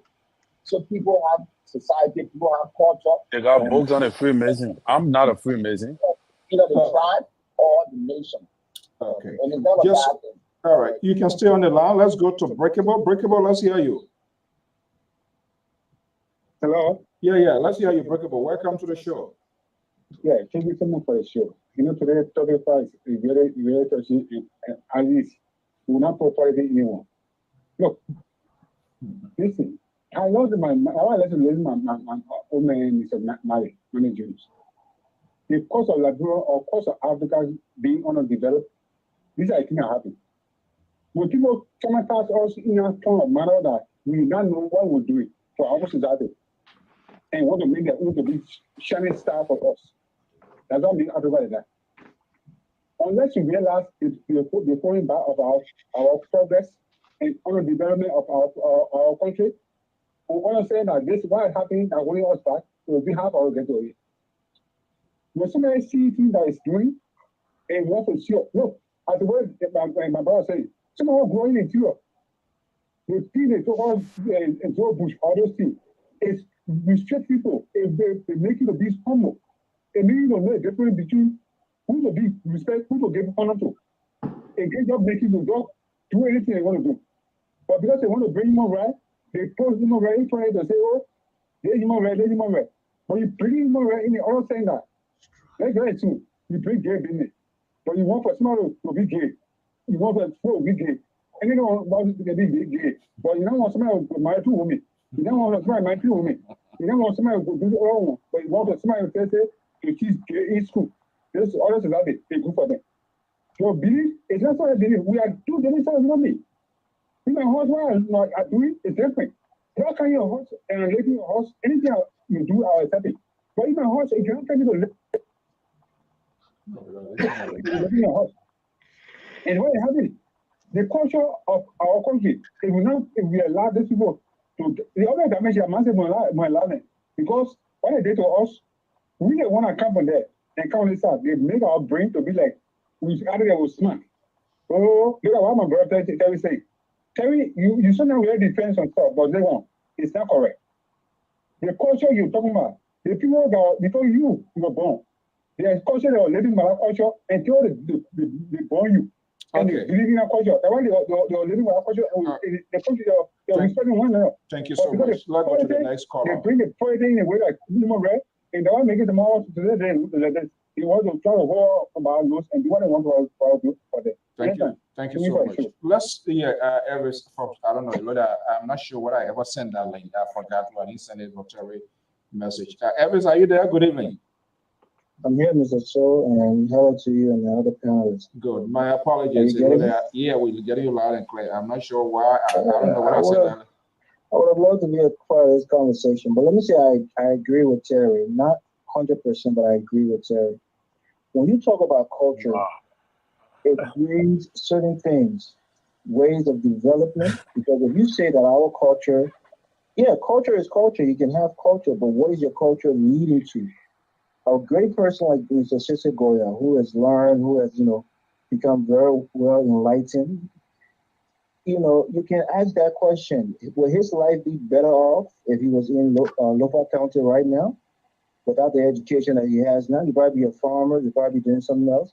So having a culture is fine, but what does the culture develop around you? How does it make your life better? That's the key point here. So certain people, the way they think is based on their culture, the way they live, their hygiene, certain things about them is based on the culture. So culture are all unique and different, but certain culture breeds development, whether it's, financial development, whether it's, civil development, societal development. So our culture, when we juxtapose it to quote unquote Western culture, and we look at where we are now as a people, our culture hasn't developed us. We're still in the doldrums of when it comes to economics, when it comes to societal development, we're still at the bottom. So some people like to, some races will use the word that, certain culture are superior because of this or that, but the reality is when you look at the empirical facts and what different culture has led to and how the people have developed based on their culture, in Liberia, in Africa as a whole, our culture has not, catapulted us into massive developments, whether it's socially or economically or whatever. So having culture in Lpr is good. We have our own culture in Grangita, but when I tell you, say I want to be in my village in Grangita, I'd rather be here in Minnesota, living a lot of time. 100%, I'd rather be here. I think Mr. So maybe he can attest to it, unless you want to go back to Grangita and leave everything that he built here in the United States. So culture is fine. We have culture, but certain cultures, especially quote unquote Western culture, have a way to develop you as a person and develop the society as a whole. So, Terry, what you're saying is there's some truth to it, but also we have to respect our culture because it molds us. It has molded us into who we are today. But as it goes, certain culture breeds development. I don't think other culture breeds a lot of development, both socially and economically. That's one point. Maybe these guys can disagree. Okay, so let me share these images, and you may Terry said I was stunned to say, "Wow, the first time." Yeah, I was shocked. Terry was having a heartbeat when I said everything for you to come. But folks, as you know, let me say something. Let me say something. Yeah, as you know, part of this network, we have some committed folks here that are here every evening, no matter what, and their commitment to this network. Everybody, we have people here. By the time the line goes out, they're just right in time. And so we also strongly believe in as much we do the politics and talk all of the tabata from Jerry Bacon and Human Liberal.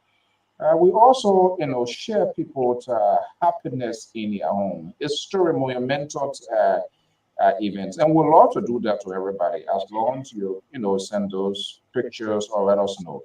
So one of our strong followers, Mrs. Frederick Esther, they had a very great time. Observed their anniversary. And so, courtesy event, we managed to get these pictures, and we just want to put it to an end on behalf of the management and staff of the Liberia Public Radio. The play the liberal air, I think his stomach is pinning him right now because he would never do this. He would never do this to Fatimata. He would never do it. So we say happy anniversary to the Mr. and Mrs. Frederick. Those are beautiful images were shared with us. And I think meaning they gave us the permission to showcase that, when these are very historic times. I don't know how long, but I did hear, if I'm not mistaken, a good number of years now. Even if it is 1 year, 2 years, that's a lot. We're in a crazy world, things happen on a daily basis. So when people observe 1 year, 2 year, 3 year anniversary, we say happy family, happy day to them as well. So we want to mention that. And guess what? Before I come back, tomorrow the 4th, I'm going to be having a special program here, 10 a.m. Eastern. End of the analysts who have the time, you can pop in and then we can do it. Who know this guy? Yeah, Blamo. Reverend Philip Blamo. I know the man. You know Philip Blamo? When I know him, I don't know if he know me, but I know him. I know he do some charitable work in Liberia. He got a school and something like that. So that's what I know him from EULA and the field vice presidential stuff that he had there with their EULA Eastern branch. Was a very, very underperforming vice president in EULA history. Yes, I do know him. My goodness. Okay. You already set the trap is set already. So Dr. Jones, do you know him? Oh yes, I know that character. Oh no. Oh no. I don't think you want a panel on the show tomorrow. Since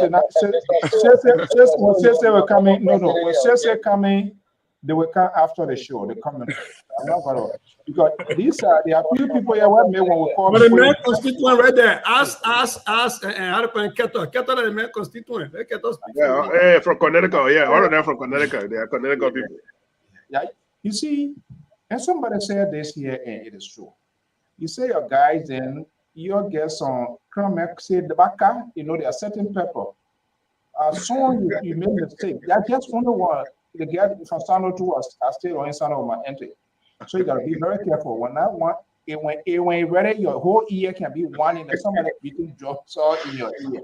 You say you get some guys on our program there, people can walk out, but the way they can, not that they don't insult people, but the way they can do people. Why did I show the picture here? I think that Dr. Mali they were talking about and Sisi would be good.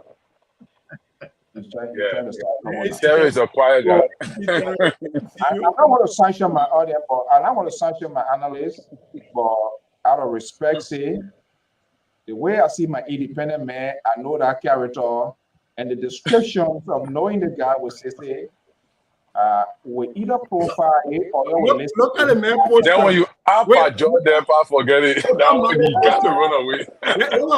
Mane say I know that character. Then he said I'm with you. The next thing you know what? When you have the time, it's a holiday. It make it healthy. It make it healthy. When people come here, when you come and speak on a subject matter, you should be able to. But you gotta be informed. You gotta be strong. You talk about here. You will be sitting out there. He don't be people up there. Make it healthy. Say that again. I think you know the platform has got repetition. Even if we know you, we are focused on the issue. We are not coming here to focus on your past. We are focusing on the issue. And if you don't take time, you take the issue into your past, then we'll follow you. Then you're good. What you're going to do? Actually, I know this person. There are great people here who don't do this. I will hope to have an exclusive 30 minutes, so that way to cool your temper, that's your funny way, because this is a man here. Where you come from with Phil, this blah blah. Don't worry. Tomorrow doing EULA podcast, I will even be available for your thing. So like, you can't do it. I'll be on different podcasts tomorrow for you. All right. So Philip Blamos, he get a group called let me see here. Independent Political Party. So he said. Wow. No.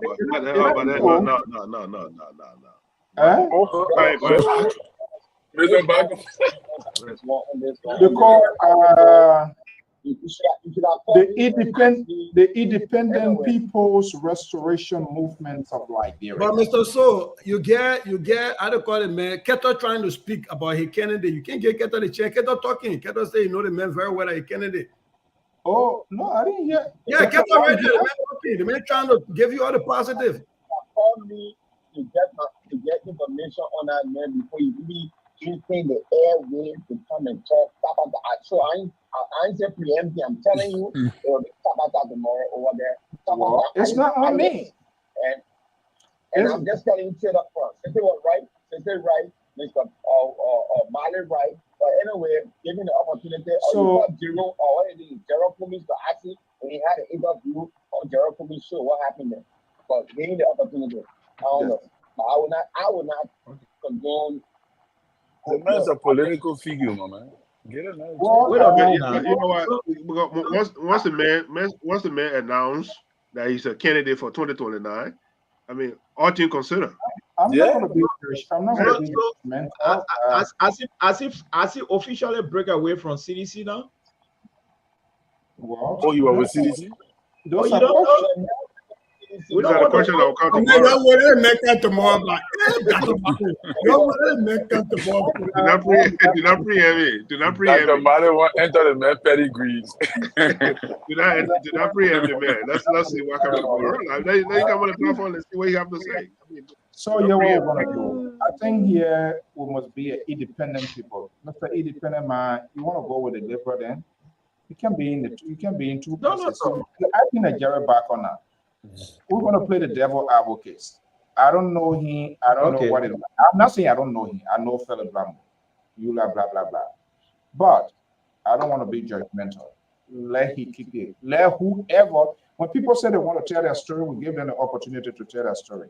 And it's left with them to kick the can down the road. But fact checking is not judgmental though. It's stuff that he's done that we got the facts. So if just listening to facts, I don't have it yet. So No, I'm not saying your facts. Okay, will be pleased. So some of those critical ones to share with us, that will help to elevate the conversation. But eventually, we'll put the finger in the throat. We will get it out based on the questions that we're going to ask and how they're going to respond. That will say, oh, there's something, somebody said something on the show. Okay, guys, well, I mean, it is why it is. We didn't really have the time to talk here, but the last few minutes that we have here, we didn't talk our own talking point. A lot of things been going on, not only in Liberia, the issue from Kenya and other places, but let's narrow down. We have plenty of things going on here. I see here from the front page, Africa, the issue of the police, and I did listen to Commissioner Comont yesterday, and his voice was very conciliatory, like somebody, and I listen, he's reaching out to other people. I think this is why when you need help, you got to explore all means to get out to people. Whether they will do it, but you have to reach out to people. I heard him talking about reaching to the former police chief in Minnesota, other places, and in fact, he's willing to go to Liberia, which is a good thing because this police and community relationship here is a very, very, very serious thing. And we know where we came from as a people, as a nation. So that relationship with the civil society and that of police is really, really fragmented. Politics came into aid. Most of those people were involved into different arms group fighting. And so their loyalty there was certain unknown elements for which they still want to see. They don't see themselves if they wear those uniforms as LNP, you are representing the country and not necessarily a political party or somebody who made you to join the force. So I think these people, they need help. They help in the sense of real training and discipline as to how and one thing he said yesterday, which was fascinating, was police, and he really hit the police there to protect lives and property. So he actually took responsibility. He regret the incident that the life that should have been protected by a law enforcer, the law enforcers took the life away. Let me put Jerry back on top of this here. Yeah, Jerry back on. Yes, Mr. sir. Hold Backup. on one second. Hold on, hold on. I got a call. I got a call. Quiet. Now, quiet. Yeah. When it comes to this police and community relationship, police and community working together, that seems to be a long path for us to achieve, considering what is happening in Liberia. I'm not sure whether you listened to Commissioner. I did yesterday. I listened to the entirety. Okay. So, is he on course with respect to the LNP building the community? Because you have to get in rapport with the community, and the community in terms will give you tip off on some of the things they will expose the bad things in the community. But when you become more or less seems you portray yourself, they see you as an enemy instead of them telling you things, they will hide things that you're supposed to know.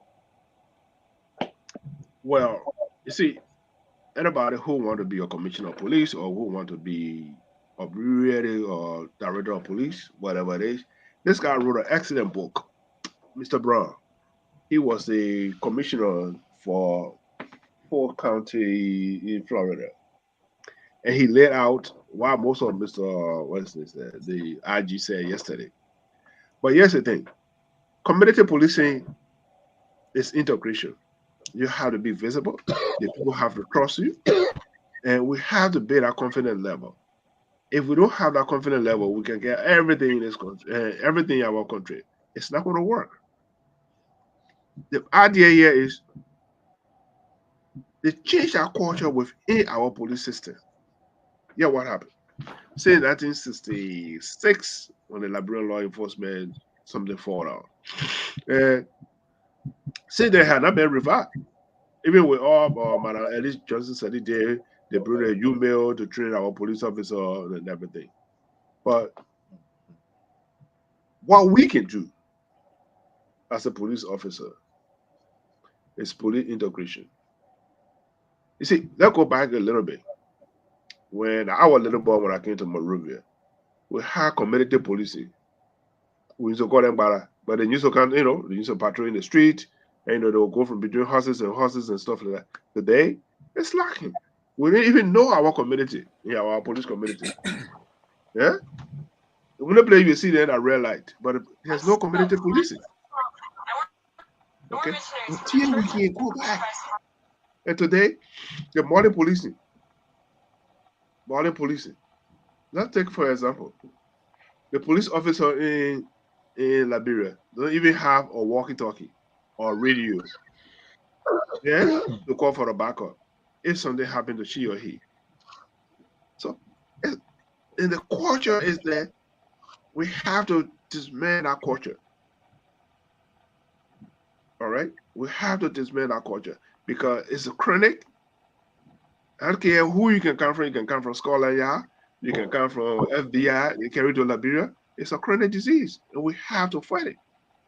Until we change the system, it's not an individual, it's a system that in our country that are killing our people. That's why I make our people. Yeah, well, James, that's a little bit confused. It's people manage the system. The system is just a sort of a maybe framework layout, but there's someone who's supposed to execute and get that. So it's not just only the system. The people that manage it, I think those are the people that need to be doing the right thing. Perhaps I'm going ahead of my shadow here. It's Sissy. No, let me conclude on that. Let me conclude on that. I think I took note. As soon as he said it, I took note yesterday. What he said. Right now, your police, they get $5 million. $5 million budget in the country. With 5 million people in Liberia. Let's assume, quote unquote, 5 million people in Liberia. You got $5 million. How can you function? How can you function? And one of the senators went on the air, he was breaking that would give $6 million to the Liberian National Police. It's a shame. To say to go on national radio and say we'll get the Liberian National Police. What I have recommended and what I have said in the past, and I will say it again, we need decentralization of our police department. That's one of the problems we are facing. The decision is always come from Monrovia. By the time it trickles down to Kamye, which is the last part of Liberia, it diminished. So what we do is do it the same people that do in the country. Let's do the SVI model because we got Central Police Department.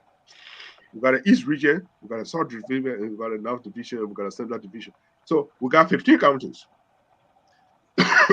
Out of the 15 counties, we need 5 deputies.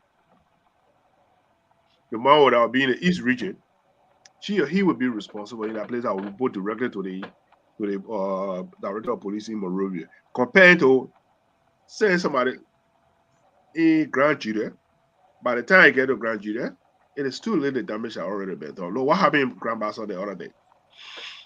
They went lack of company. Please. Lack company. Yeah, go ahead. Let me just finish 1 second. Lack company. Yeah, They went, and the march. By the time the people who come from where the places are, Buchanan to get there, it has already been done. So we need to decentralize our government, especially when it comes from our Liberian National Police. And I have made the recommendation last night. Come to the labor killing, what about the killing in rehab? We need to bring a National Bureau of Investigation who will investigate the police, and the police themselves investigate themselves. That would be an independent body. Thank you. Okay. Sissy, and let me come to you. I know this is often people talk about the system. The system is not something that remotely operates. This system is being managed by managers, heads, and all of that. So where is the disconnect? Well, the system is working the way it's supposed to work. And I want you to understand that. I'm going to repeat that. The system is working the way it is supposed to work. When we build it to work, we're getting out what we are working towards. Now, there is what ought to and what is. Now, we usually judge the system by what ought to be happening, right? And so I keep saying this. It's not just law enforcement or the security sector. Education has the same problem. Even though by law and on the books, we set up this nice thing where we got school districts where decisions are localized on how people pick curriculums and deal with budgeting and all those things. It is in the Education Act of 2011. It's supposed to be localized. We're supposed to have an MCSS kind of stuff all over the country. That is what we ought to be doing. But we then go to the implementation. We don't lay out what is written in the books, but yet we expect to get what is written in the books. You know, back in the day when we were still learning computer COBOL and all the things, they to say, you know, garbage in, garbage out. It's a basic function. So if you even think about the health sector, it's the same way. Public works. I remember growing up as a little child. I still remember one of my uncles used to work for the public works substation that was in Salaye district. All of these things were localized, given local control, so that when the road was damaged and muddy between a certain area and a certain area, those local public work employees used the materials that were there to fix that. They didn't wait for stuff to come from Monrovia that will break down on the highway before it get to them. That's how it was decentralized. The issue of LEC, for example, I still remember on the old road, there's a substation on the old road. I think there's a substation in Peansville right there too, right around the police station, if I still remember very well. Those were how people were decentralizing things. So sadly, when it comes to policing, it is laid out on the paper correctly. You have a Lofa County detachment. You have a commander in Lofa County that is supposed to be in charge of that. But are they really, like my brother Bakon is saying? No, they're not. So for me, I will argue that we write nice things on paper. But when we go to lay out the structures, we don't lay the structures out the right way. But we are still expecting the output that the paper told us we will get, even though we didn't lay out the way the people say we should lay it out. So for me, it's just the frustration about that Liberia is not lacking in the laws and in the layouts as in policies. What Liberia is lacking is in using, as an engineer, the schematics you give me, using that particular schematics to draw or construct what you want me to construct from that schematics. I should not give you a 3-story building, a drawing, as an architect, and then you come as the designer and the builder. I come back and see you building something like 1-story buffer, right? And that is what we're doing. Our laws, our books, our policies are laying out our 3-story buildings. But when we go to implement it, we are laying out structures that can only support 1 bedroom and no inside kitchen and no toilet, and you gotta go put your neighbor yard. The problem is everywhere. If you go with the Minister of Information, I was the president a long time, fired the Minister of Information, and I will state my reason because it looked like for you to be a Minister of Information of a country, and then you say you want to be an independent, you defend the government. That's your job, whether it's ugly or bad. Really? Yes, that's the work of the Minister of Information. I didn't know that. It is the propaganda arm of the I'm not saying. Listen, get me well. You want to run with it and carry it to the liberal. And before I bring in Dr. Jones, yeah, they don't have a minister. I got it. Yeah, they don't have a Minister of Information. The presidential press secretary that they have on the information person. I don't care how bad it is, the government. I'm not saying, go do stuff there. But he or she is there to defend government position. Even the bad, to kind of restructure it to do it. But if you want to be like, you want to be that kind of person, then you're not ready to work with my government. Sorry to say it. But I'm not saying when the government commits bad, you can't say it, but you have a specific tone that you can communicate so that people will know and that it will bring down tension. You will speak, and that government is not in the interest of the government to inflict suffering, to do bad to its citizens, but the government will prosecute and get those results. But I'm saying the context, the way you will speak it, the way you will say it. So it's a very difficult position to find. So, even here in the United States, where we don't have Ministry of Education, the various communication officers at the various Department of Defense communication officer, the department, they all defend the policies of those departments. That's what they do.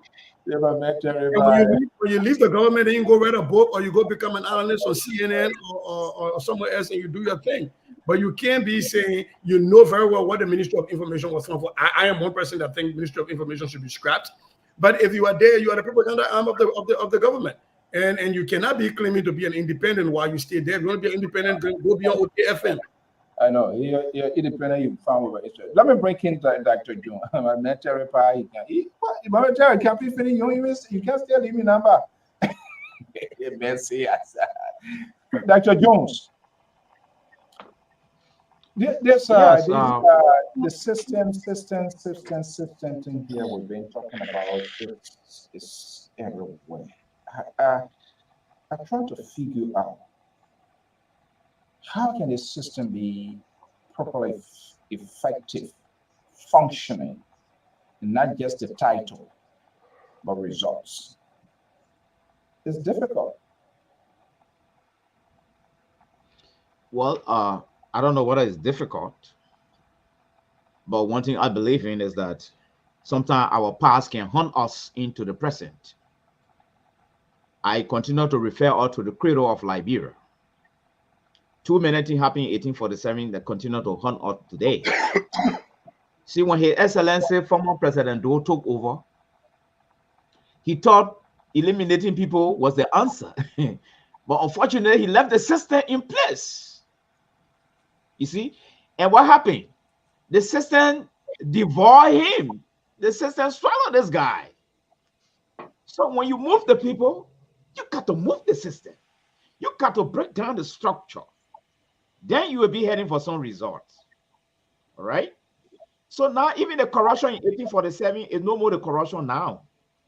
1847, people took it and they came to America to enjoy and create job for America. Down there, the guy are telling you we're not bringing it to America again. We have taken it. We'll create job. So you see the form it's taking now. It's taking a very different form. You see? But what I want to say here is that Sister stressed a very important thing about this revisitation of our curriculum. But there's an obstacle there. we cannot talk about native pride or former slave settler pride. We got to eliminate one of them because it's the former slave pride that is even infecting the traditional pride. We got to shut that door down. Yes. And get room to the growth and development of the native pride. Then we will start to rethink now the direction we're going in. Then those are all that adapted those foreign names. Check out Terry name. Don't be going around the bush. Call my name, Terry Collins. We got to let our name go.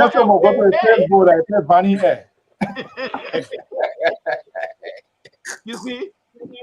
So, friendly speaking, Vanny is my full name. Vanny is my middle name. But sorry, go ahead. So it's like we have become a conflicted people in Liberia, because even the terminology that you guys brought, land of liberty, up to today, I don't even understand that thing there. Okay, the native now, we are caught in between. We don't even know what to do. Look at the curriculum Sissy is talking about. That curriculum cannot succeed until we remove all these slave identity into the whole educational system. Even the educational system that is far from America, we need to sit down and look at something for ourselves. Dr. Jones, yes. Dr. Jones, I'm a free thinker, and probably you and Sissy will jump on me on this one. When you say remove, are we then scrapping history? Is this something we are adding for the next generation not to know, or we should talk about it? Or are we saying we need to return the civics, and so that people will know, even the country much better, where we came from as a people, how do we get to where we are, so that we know? But moving it without people knowing, don't you see that we have some of our identities? First of all, I'm sorry, I know a lot of people will pick on this boom, but our past history is propaganda, is contaminated. It was written from the perception of a certain group of people. That's the first thing. So I really don't have much trust in it for it to even be taught in our schools. So we need to start anew. So I come in now. Just said, are you saying return? Is that what you're saying? No, I didn't say seven will return with the characteristic of the native cultural pride. Not the settler pride, not the Western pride. No, we got to sit down and redefine it and see what is in there that good for our people, that good for our children. Like, for instance, respect. Then when the settlers came, there was this individualistic way of life. You pay, they fear going up, and you don't deal with your neighbors. We got to do away with all those things. All right, we got to live like a family. That's how it was. When your house on fire, I run there. But those days when your house on fire, somebody will tell you, say, go and call the water truck or go call the police. Don't come back my gate again. We don't need those things. We got to go back to business as usual, how it was. So the civic session is talking about, I don't know whether it's from the settler pride or it's from the native pride, or the both of them, but I think we should get a settler pride out because it had never helped us before. It has even corrupted. It has even made our country to be more corruptible than ever before. Okay, we are already out of time. Let me make Terry to come in. This is what. Let me jump down your throat. You're not giving me a chance to jump down your throat. Yeah, go ahead. Let me jump down your throat. You're not giving me the chance to go. I finished putting jumping over you. all my body to jump down your throat now. Why purposely jump over you? Because how are you going in my throat? Because I need to play here. You all check inside here. But we'll come to you. But this is what Bill is saying. I disagree, Mr. Jones.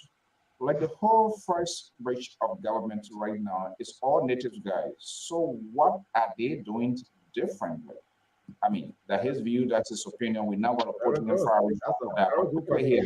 Terry, and then I come to Sissy before we start wrapping up for the evening. Yeah, I'm sorry that Mr. Mali drifted us backward to something, we got over. I wanted to keep that in my closing, But yeah, that statement the brother made was right. Mr. Mali, you need to understand that the culture you're using now is the culture of the West that you're using in your country is the structure of your entire government.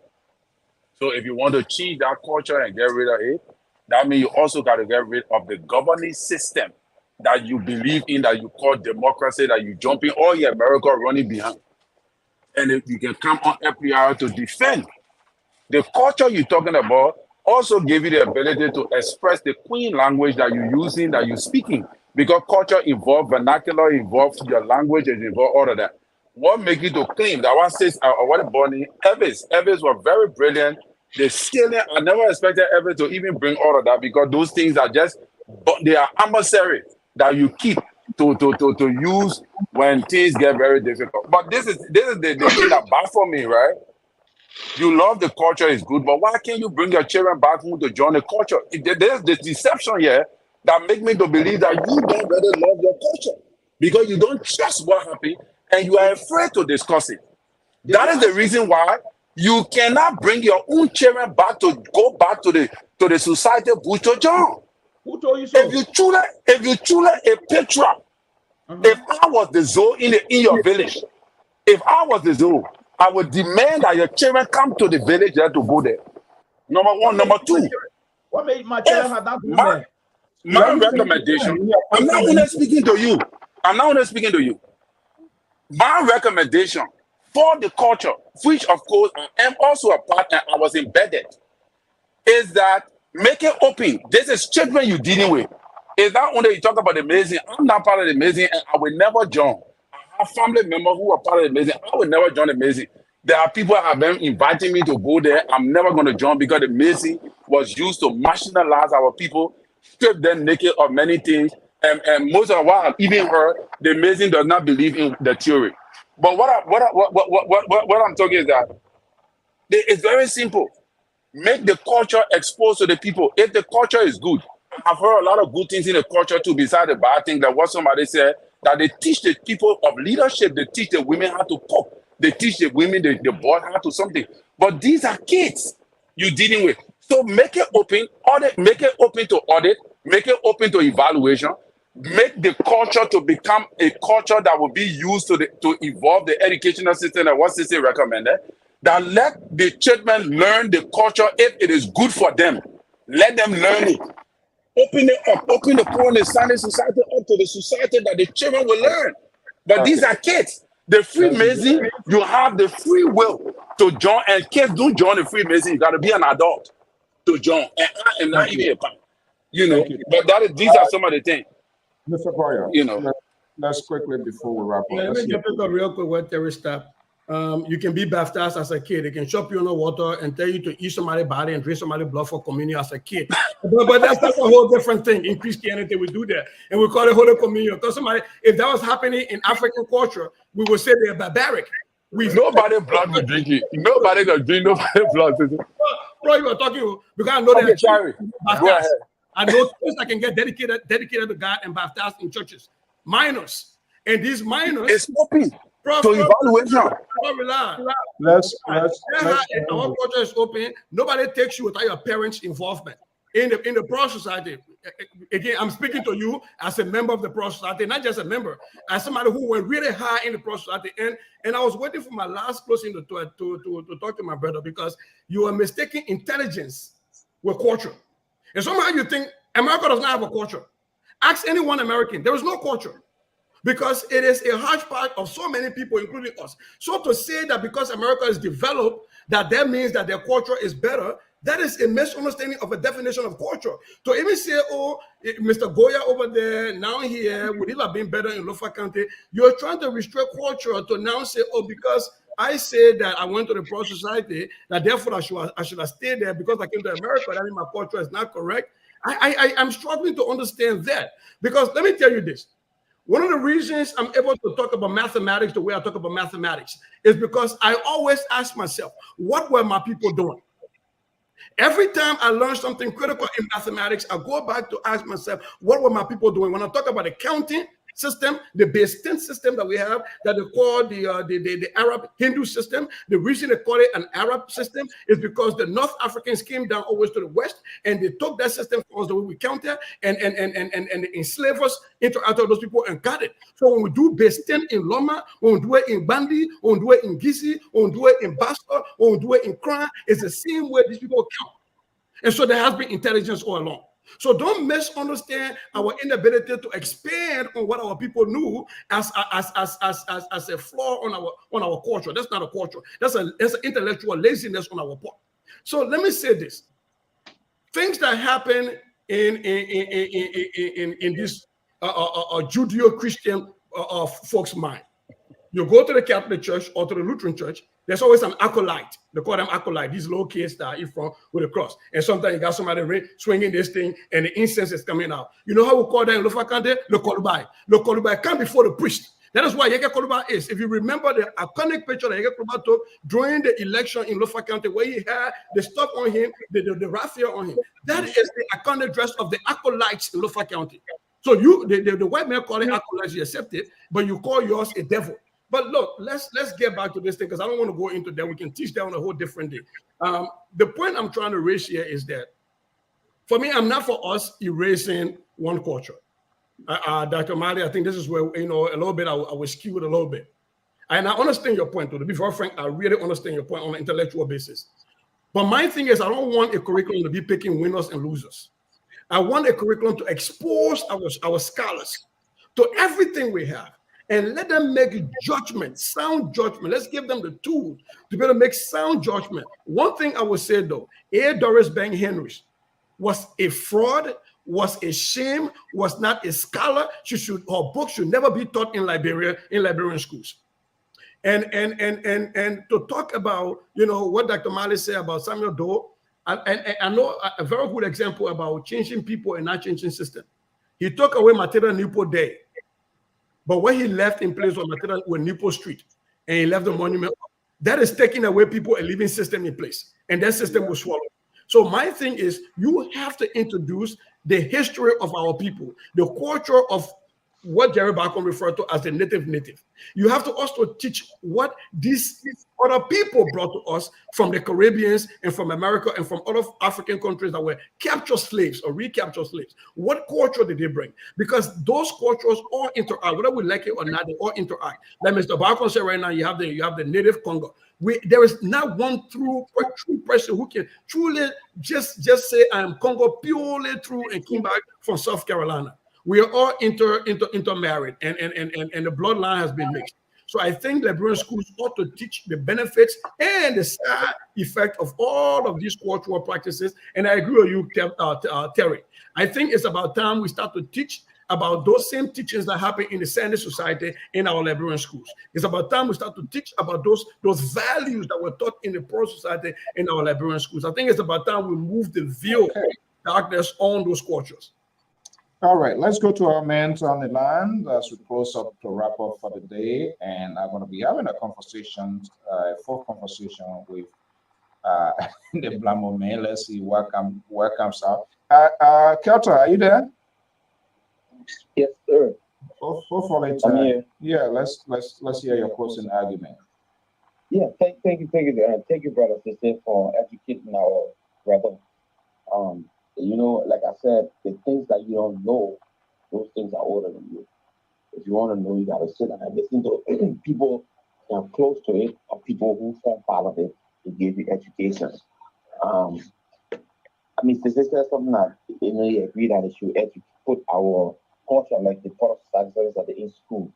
On the surface, I would agree, but going in depth, I would say no, they can put the detail, the deep one in it because now there's nowhere in the Western world that they kind of Masonic information. You can go to class and learn about Masonic from start all the way to go to Grandmaster in there. You got to join a group to know what is in it. Anyway, if you don't go deep, if you don't commit and go deep, you don't know nothing. You just on the surface that I'm a Masonic man and all that kind of different secret big society in the world. So every country, every continent, every culture, every group of people got their own way of life.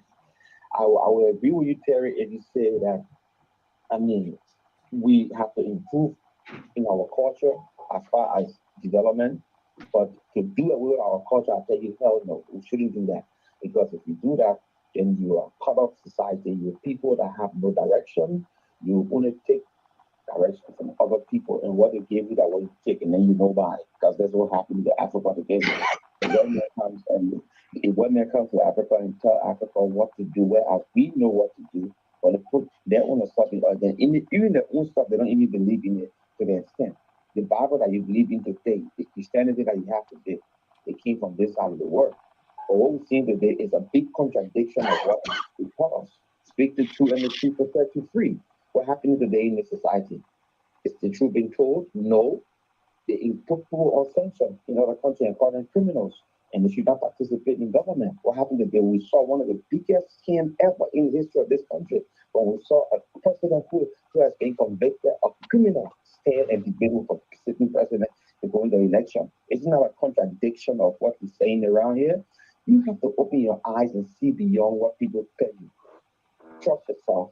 Believe where you come from. Believe in your people. If we can unite as a nation, if we can unite as a people and fight the forces. So you don't believe the people censure? A lot of progress. They must step down what the censor believes. You still angry with the same. And like I said to you about Mr. Philip, bring Philip on. I don't think if you have a 30-minute conversation before you bring the panel on, then the panel is engaging. If he's an intellectual, if he's somebody who has the gravitas to do what he's doing in our country, then the panelists are engaging. Will not be rude to him. We're just asking the hard question, and that's what it's supposed to be. Don't cheat him. He has to answer those questions because we know he has a reputation deficit in this place that we saw him there. Okay. Now, I like to listen to my independent voices, not like Barry Bacon or the liberals. Wait, I didn't hear something. I didn't hear the last thing on the message. You saw kind of deficit in there, guy? Sissy. Oh, okay. Wait a minute. They got reputation deficit. You're guessing how water to know. I know if you will come tomorrow, but that man he has, so I know he will come. The man I know if that he will come. Oh, yeah, the description says you're giving you're gonna make people run away from the place. You know, sometimes you wait, you tell people when they come now, when they're in the middle of it, this will test the temperament. Yeah, okay, no, it's 10 o'clock for those who will have the time. CEO, I gotta run. Yeah, so let's hear you quickly. We're already out of time. Yes. I think for once in a generation, Joseph Makani was not mentioned on the platform tonight. That's very historic. However, I think Fatu is happy tonight. We didn't call. But the independent voice in charge, you expect Joseph Makani to be mentioned. Besides that, Yeah, Mali, I'm close here. How you doing? Let you just stand by and wait. My close to come. Okay. Even it will close tonight. The one that will come when on. Lofa man died, Lofa man killed. So that one I normal day. Tag me again. I showed the percentage will be very small. But anyway, this is what I wanted to say. I got a friend. I got a friend here, a professor in Kigali, Rwanda. I was supposed to be visiting there as a visiting lecturer next year. But some of our discussion is actually in line with what we're talking tonight. But this is what happened in Kigali. I even got a little sister there going to school. They got a language that they call the Kewali language. Sister, you will not believe it. Everything that is taught in our university is taught in their language. Marvel, wow. The way you explain my English, it taught in this thing. You don't learn it, you will not go to math class. On the street, communication. They are introducing the other aspect now of the English because other people going into that country. Right? So even their cultural tradition is coming in. Let's get barrier to Ghana. Kolebu are two faces of the hospital. They have the traditional medicine era, and they have the English Western medicine side. So when you go there, it don't work, they give referral to go to the traditional group. All right. So what happening to us? Until we can learn, because all the things I have been saying here, one thing that is conspicuously absent is for us to develop one vernacular and impose it on everybody in our country there, including the immigration. Before you go to Liberia, when you get your visa, you go to our vernacular class and learn how to speak it. And if you don't speak it, you not go to Liberia. Until we get in that direction there, in that mode, I don't think we're going to grow. I mean, it's like sometimes when I use the word, adding a little bit radicalness, radicalism to some of these things, we say no. But we need to enforce these things. And for instance, the vile language, it's a terrible talking point so badly tonight. If we can enforce that thing in Liberia, even the white people, the Lebanese, you will have to speak this thing here. You can't anywhere where you're English. If our president comes to the United Nations, he speaks his vile language and they interpret it for him. That's the only way we're going to go forward. Okay? But the settler stigma, it still has to be reviewed because it hasn't done any good. Now, someone, a CEO, just one more minute, someone sent a text. The parliament, social contribution on there. Yes, social contribution on there. But oh God, what are they doing? They're supporting the system, the structure they met there. That's what they're supporting. Look at their pay. Look at the benefit they're getting there. That poor country, no money. You see? So they are supporting the structure, the system they met there, they're supporting it. You go tell any of them, I'll cut my pay, so we'll develop the country. You don't take time, they're going to throw you in jail. Thank you, CEO. Thank you very much, Mr. Jerry Bacon. You see how you've been treated like an executive here, but if your guy comes here, then you're in the tendency and you facilitate this sort of bad behavior, and you telling us you went to whatever bush. You didn't go that different bush you went to. They're not the one that we know that train people to be honest and speak up. You see how everything peaceful here tonight? Your guy is not here. All right. Dr. Jones, thank you so much. Let's hear from Jerry Bacon Washington. You see, it's so unfortunate that the Red Wing will always try to demonize. But anyway, that's okay. Everybody have an opinion. So I'm not gonna do. You see, the thing is that you try to get what is it? Child I want attention deficit. The child all want to, Mommy, I want it. Mommy, I want it. So I don't want that attention deficit now, right? But anyway, since we are talking about the culture, but the Bible, you're gonna fall in trouble to now. That's all right. With the CEO, I'm already in trouble with him all the time, anyway. So we're gonna say, but Jerry, why you come on the show, man? Always. But that's the that's the video of the show. I love it. So that's what I'm here. And you're not gonna run away. I say, Jerry, you fired, then I'll fire. But for now, until you fire me, I'll be here. So I don't worry about it. We'll protest. The fire you said we'll protest. So, but anyway, here's the thing. The question was the police that were when they went to the culture aspect of it. But these are all intertwined. If you look at St. Louis, or one of the corrupt police departments in the country, and it was terrible. And the government took over. The state came in, the federal came in and took over. And they decentralized the whole system. And even for our system to work, we have to work hard or work harder when it comes to our police. You see, the genesis of our police, it was based upon the indigenous and the so-called Congo people. Because they send you to the police department, my driver, let him be a policeman. So we never had a professionalism in the genesis of our police department. Now we try to modernize it, and it's hurting us because the system is so corrupt, and that's what we are being used to. Because John Brown, with Mr. Dennis, and Dennis police officer, he said, "Oh, Mr. Go to Wilfred Clark."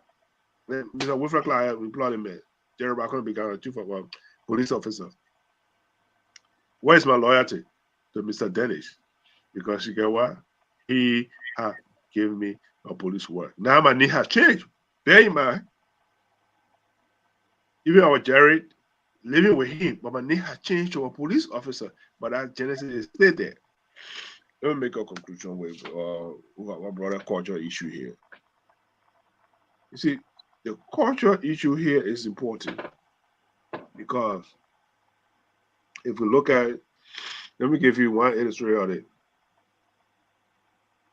The demonize you, the additional people. I want you to think. I want you to think. When we're in the interior, see, when you go back in the interior, we used to eat with our hands. Okay? Now, we say we want to be a similar man, 1 spoon to 10 person. Look at it that way. Yeah? Instead of you eat with 1 person eating with a hand, which would be much better compared to take the spoon, take it from somebody more going into your mouth. The people are coming. Hold on. So they demonize you. Look at the countryman here. So we're afraid because if you eat with your hand, they demonize you as a countryman. Don't shake your head, see you. So I have my own version. I have my own experience of eating with hand. How it disadvantaged people. Yeah. Because I went through that. So that's what it is. So the demonize you up to this time. Yeah. So these are the things that we are heard the other day. So I will stop there tomorrow. We'll get prepared. We'll get prepared for your next. You've been doing good. You're trying to get to the Tabata now. That eating with hand, I came from a very big family, and we used to do it. How many boys? You don't understand the logic in it. The logic in there is that we start to eat with spoon. That's the logic in there. Instead of you eating with one spoon, actually, the reason for eating hand was about being communal, like being brotherly, like everybody sharing. But I got some stories because I grew up with a bunch of boys. When you got small hands, before they come to you, then the whole my palm. You see my palm? If I eat with hand in your bowl, you will not eat. So don't forget it. Your sister go, you go. Cherry with that kind of 100-pound hand, and I'm the last you think I'm gonna get. I beg you, man, please. Or when you can't stand hot food in your hand, you go hot food. But if you eat it with the elder, then the liberal and Mr. Bagon, you can't eat it, huh? But we're closing. So real quick, and I think time is fast spent. I think I was going to talk about something, but then the picture you show kind of talked about that. But on July 26th, all of you know me, you've interacted with me. Spending 1 minute with me is like a headache. Imagine spending 1 hour with me. That is even harder. That's not true. It is really tough. I felt very good when I met you. You are a very interactive person. I started liking you straight from the day I saw you. I like you. This man can keep you standing for more than 2 hours. All you feeling that you're standing near you. but I was trying to say that on July 26th, I will be celebrating 5,241,648 hours with my wife. 10 years. Wow. 10 years. Wow. Is the other guys romantic? I can't stand being around myself for 3 minutes, but I'm stuck with myself. So this is congratulations in advance. I'm inviting you all. We're having a 10-year anniversary in Minnesota. It's not a big thing because I'm a poor teacher, so don't come expecting all the plenty thing. But we'll be having it on a little buffer. You said July 12th? July 26th. We'll celebrate on the 27th. The 27th of my birthday. You see, so you can spend a birthday on this side. You said. Yeah, so, I need to call you, man. So 10 years. 10 years is not me. I'm sure if this woman didn't have a heart of gold, she would have left me the first day when I say I do, because I'm a terrible human being. But we got 10 years coming up.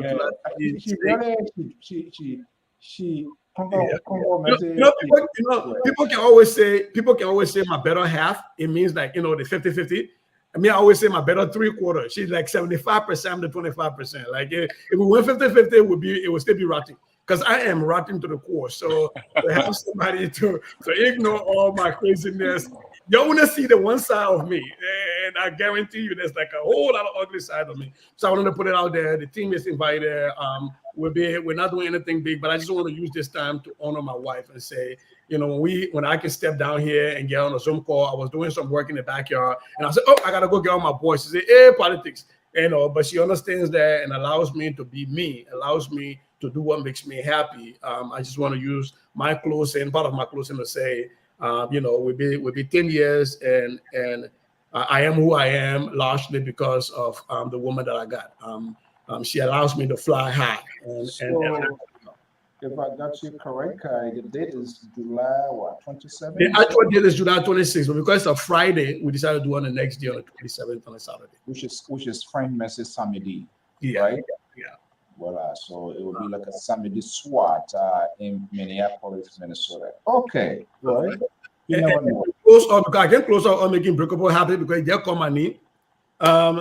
The one place I will hope that the Mr. Boakai, President Boakai and the Unity Party will rethink their decision is on the University of Liberia.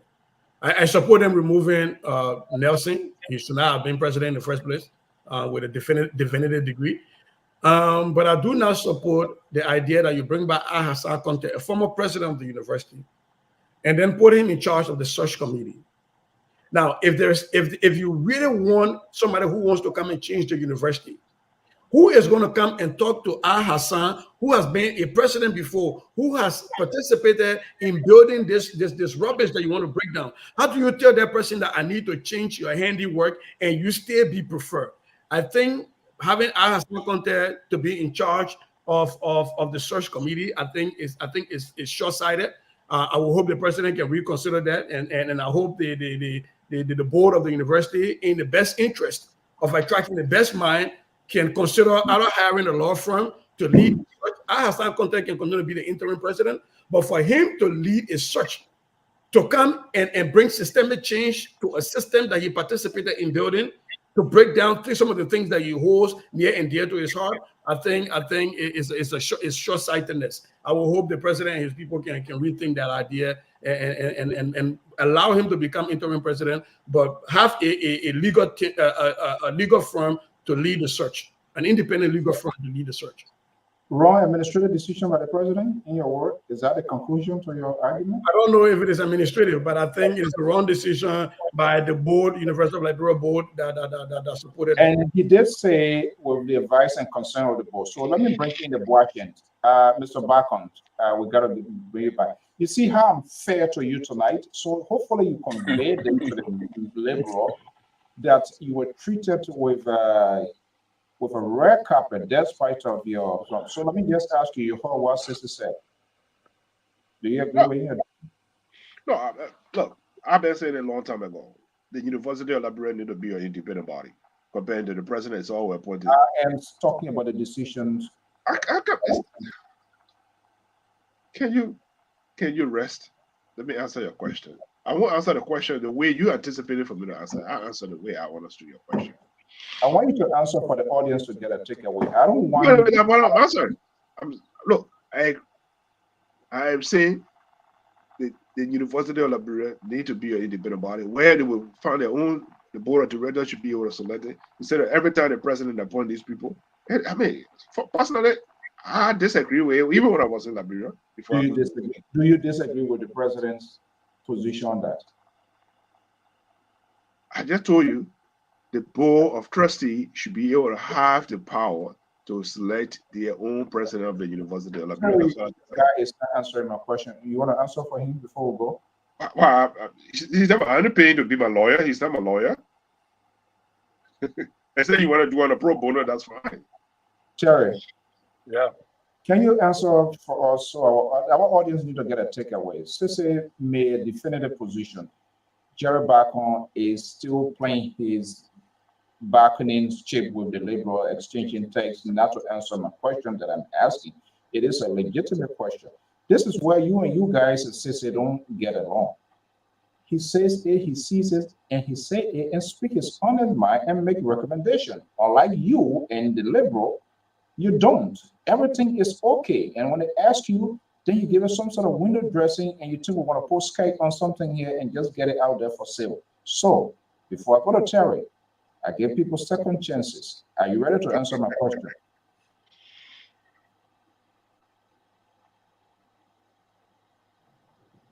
See there, you made a video freeze. You asked me, man, you're talking to a prosecutor. He acting like a Ray Perry now on debate stage. Our man Joe Biden. Man, they will make it all the other day. Yeah. Okay, Terry, let's hear your final word before we go. Yes. So thank you, Mr. So for the show. It was a wonderful show. And to Sissy, happy anniversary in advance. All of that. Actually, again, we want to say that culture is a very important thing. And culture starts with language. You know, Sissy brought up a journal. You wrote something very powerful, and I read through it. And it's very good. We need to first, one of the ways I feel that Liberians are distant from Liberia, and I think that is the reason why we don't really have patriotism, we don't really have love for Liberia, is because we don't speak one language. That's the first step, I think, that need to be incorporated into our educational system. We need to find one or two languages, that what they do in Ghana, that what they do in Nigeria, that what they do in other African countries, where we can speak that one language, that one or dialect. We do have one language which everybody speaks English. Dr. Mali was talking about Kenya. Kenya got her independence in 1963, I think December 12 or so. Kenya got her independence from the Great Britain. Great Britain, Kenya, what national language is English. They do speak English, and I think they speak very well, good English. All right, but they also have many other dialects that is incorporated. And I think when you start to do that, then people feel part of the process. Then you're not getting Mr. Bacon saying, I know that Mr. Bacon, Mr. Mali saying that the American Liberian, they didn't want to make the country that they didn't want to do that. You will not make people to feel that way. We cannot disconnect English from our culture because it has now become part of our body, part of our culture, part of our politics, in fact, when a Liberian man speaking English, he feels that he owns the language, especially when he's educated. So you cannot disconnect that. All we need is to incorporate other dialects into the culture and bring in the culture into the society so our people can learn it instead of hiding it from our people. You know, lastly, Mr. So I think that our Mr. Boyka got to be very careful. What is going on in Kenya is not sending a good signal for Liberia. All right, I was reading on something, I really took my whole mind. And the reason why Kenya crisis continue to escalate is because of social media. The government is messing up too much in Liberia. That's the reason why I don't want to discuss many things about what's going on. Because when you wake up in the morning, you hear some things on the radio, you hear what's happening, you get discouraged. You don't want to do what? So you are having information from the people. Mr. So it's so good you diverted tonight because I was not prepared to discuss anything. It was good you diverted, and now we drag it. The show ends. Jerry is happy because we don't call his pub name. Okay, guys. Yeah. Look, Sissy, we'll be here tomorrow morning, 8 o'clock. I'm gonna die. You what? We're not gonna be at 8 o'clock. 8 o'clock, be waiting. Not sleeping tonight. I said 8 o'clock. Mr. Bago is waiting for 8 o'clock. But like, I'll be there 7 o'clock waiting. they're all coming always really.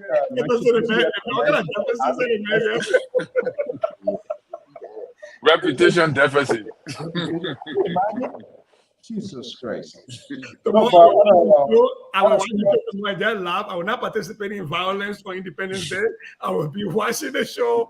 Yeah, I'm having a big event too at my work. Actually supposed to be up, maybe I will get do when all the had go there, go and have my time. But on a serious note, with your planned date, I think it's a memorable one. It's a very good event. And what we do here is a family ship. And it was just a one call that you placed here that brought in this connection. I'm talking about Sissy. And I visited Minnesota. Was that one time? Twice? the wife, the daughter, the receptions. I mean, that's what friendship, familyship is all about. We don't have to come from the same country. We don't have to be whatever it is. But there's some sort of connection. There are some qualities in people, and that how you can hook up. People that you hook up with, you learn from them, they learn from you, they look in your face and tell you when it is black, it is black, when it is red, it is red. Fatu is asking, Fatu is not one of us. The Liberal had a party, he didn't call us. So that party, Fatu, only Esther is invited. Jerry Bacon is not going. We're not inviting Jerry Bacon. When Jerry's something having their own party, they say that Fatu don't want to let you go there. They want here for us. But you So see, Why are you trying to be? you Why are you see what the trying to segregate? That's segregation. I people just say on this side, no, Okay, you know that's all right. what's your own party elsewhere, whatever you want to go. She says, All right, that's all right. All right, guys. Talk to you tomorrow. I'm leaving. Okay, bye. Okay, but again, we'll do everything possible. We'll see how it looks like. I'm gonna work on my job schedule and see. The 27th is on Saturday. 27, yeah. I don't usually work on a weekend. I just want to make sure get myself everything. Don't use me as an excuse to come back to Minnesota. See, I want you. Bye. Good night. Thank you. Good night. Yeah, you talking about man. Good night. Go. Bye bye. I told you correct, man. You're not correct. Okay, guys. Look, Sam.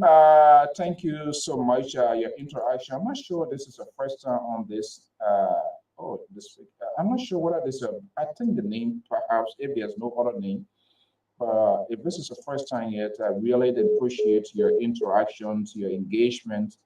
Not to mention Bill, not to mention my man Terry, Prosper, Breakable, Tobasi returned, of course, Fatu. And then I would say our queen for the night celebrated her anniversary. Mr. and Mrs. Clark. Look at these beautiful images, smiles. And I don't know where it is, but it's a very glamorous. We say thank you. We say we praise God for that, for having a happy family. That's what we want to see people doing. So we are 27 years unbroken. Can you imagine 27? It comes with commitment, it comes with responsibility, it comes with tolerance, and it comes with real perseverance. And I'm quite sure, I don't know my man, I don't want to be bad, but most of the time it is the ladies who was put their hat, put it in real crime way, put their hat on their foot in order to sustain such a relationship, because we men will do some crazy, unbelievable things. But I would say, Esther, to your husband, we say, congratulations for such 27 years in this crazy country where buffet ground holder who can run, stay wine, those stuff people used to play by those days. Yeah.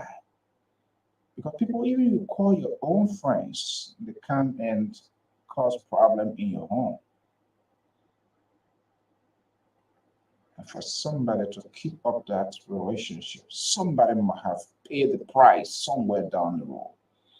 I'm not here to adjudicate someone who did it, but somebody might have sacrificed, or both might have sacrificed. It is because of this, it is because of that, I have to do this to maintain.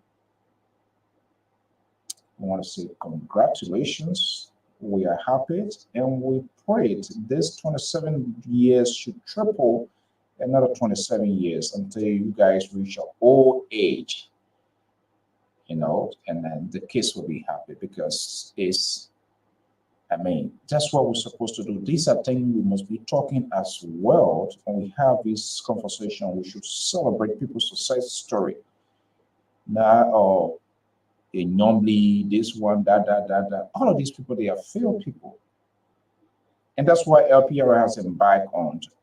And to all of our members, followers, if you haven't any memorable events, just let us know. Whatever way it is, we will figure out something somehow, some way to sell because we need to allow people to tell their success story. That can make people to also, you know, build or learn and get motivated. Somebody's story can be a deliverance to another person. I think it's important, and this is why we are engaged in this wide range of community interaction now. Be it funeral, I know people don't like it, but it's in fulfillment of the scripture that we have to experience it is biblical. There's a time that we came, there will be we know the time that we came, but there is an unknown time that we will go. But with the beauty of the social network, we want to make it more wise of it and bring those things so that even to your unborn children, family, they will also see it. So it is now a pleasure to do it, but it's part of the community court so that other families will see it. But you have into your wedding anniversary, wedding, family reunion, graduations, baby showers, whatever it is, let us know if we're able to reach that to just kind of showcase it to our pageantry to whatever you're going to be doing. Who wouldn't mind doing that? Let us know. We'll make that sacrifice. Together, all of us, we can work it. And I would say, Lebrot, tonight, Fatu just sent me a message that she's now convinced I am not a troublemaker on this network because everything went so peacefully here tonight because he wasn't here, and he's not well because of the juice he kept drinking. As old as he is, he now suffering from thrush. So the stomach, everything now having issue. And I told him not to, but he didn't listen to me. So it's a good message that we can never finish. So that's it. I will see whether in the coming days he will come with that bottle again. Mr. Fredericks, to you and your darling husbands, we say congratulations on behalf of the management and staff. Last weekend, I was so busy with our friend homegoing here, so I wasn't on yesterday, so exhausted. Another one again this weekend, so it's just crazy. But we are happy. We said congratulations to you, the kids, and everybody. And we pray for long life and more anniversary years to come. And those of you. So that's what we're going to be doing now. If you are a follower here, if your birthday, I know sometimes notification comes, sometimes people don't. But just in case, and you know you are our follower and you believe in what we do here, but we at the same time we respect people privacy. Don't assume I see it and I would just want to do it. I must get your consent as well. Some people like to keep it private, some people like to keep it quiet, and we do understand that.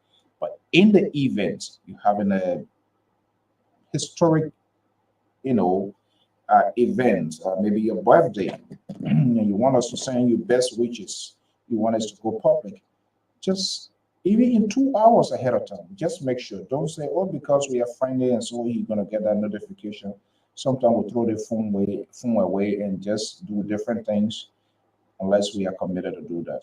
Just shoot me a message, your friends or so, just message, hey, today is my birthday, my son, my daughter graduating and stuff like that. I want to send a motivational message and we can do that, design something and put it on. That's, we gotta do it. We gotta do it. And I strongly believe when one is alive, that's the best time to celebrate. I'm not a fan of someone die and then you see people coming and talking these endless stories. He was this, he was that, he was that with a community. We need to recognize people when they are alive, when they are giving back to the community, when you know that they are doing what they're supposed to do. It doesn't matter how big it is, but when they are alive, when they can see Koro Koro and tell them thank you and give them that flower, trust me. But when a man or a woman in that coffin and people coming spitting over your coffin and telling you who go life goes on with us, that's how I see it. I'm a free thinker, but I think people should celebrate people. Like our late Kevin here, he was involved in multiple things of doing. How many persons really took the time with this guy here? How many of us do we in our organizations that we have around here? somebody would just say, you know what, this lady, this man, he or she is going extra mile. Why now we playing some kind of little coke out for her and tell her thank you for what she's doing? We don't. We do not, because we are in the crack kingdom world. We do not want to give recognitions when it is deserved. By the time somebody died, then they will come with a crocodile tear. In real world, they're telling you, say, go ahead. Well, so we say thank you so much, and we say congratulations. 7 years is huge. It's worth cheering, and we are happy that's sustained. To thank you so much, Bill. Thank you so much, SM. You were asking, I'm not sure whether you're still here, as to how to be an analyst. Let me just put this number here. We always say that here. You can contact me. The name is there, Alfonso Z and so on Facebook. You can message me. So I'm not sure whether you're in the US or wherever you are. 682-433-8802. The only thing I will tell you often, the guys are here. We don't pay them. We do not have money, but they are giving back to society, community, and the country. So we are open to that. We want people to show out. We want the conversations of Liberia to be holistic. Everybody should have their voices heard. They should say their side, how they sees it, what should be done. I can disagree with you. You can disagree with me, but we can have that conversation. That is what it's all about. And we give everybody, as much we have differences of views on this network, I will give people the opportunity to speak for themselves and for them to be heard. I am not the one to determine whether they are wrong or they are right. You, the listeners, the viewers, are the judge in this whole thing. Until then, folks, every good thing must come to an end. We want to say, thank you so much. Some kind of music. I want to play some kind of music for us. I'm not sure. They want around that money boy I will play. Well, I wonder which country I should send her to. Yeah. Okay, let's see this one here. Let's see this one here. Let me send her yeah, it's a difficult one. I'm not sure, but let's do Minister Abina Johnson and her team here.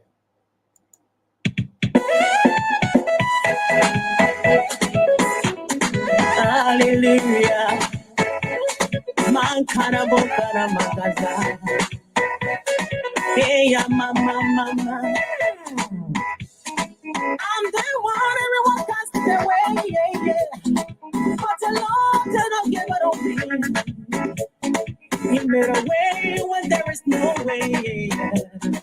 I'm redeemed, this is my.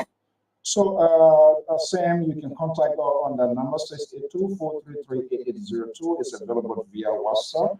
You contact me on Facebook, Alfonso Z and so, and we can have initiate a conversation. This is a closing song for our friends, our sisters, Mr. and Mrs. Clark, Fredericks, for the 27th unbroken year. From Minister Abina Johnson from the UK.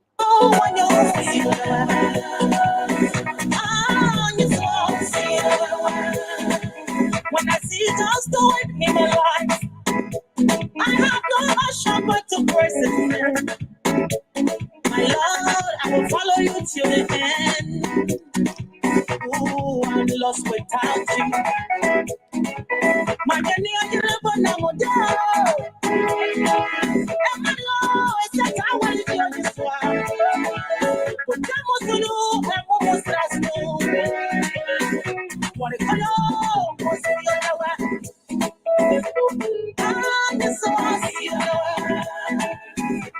I'm just so happy. I want to feel so cool. See you the way. I just want to see you. When I come in, you just want to see you. That's what I'm down. When I come in, you just want to see you.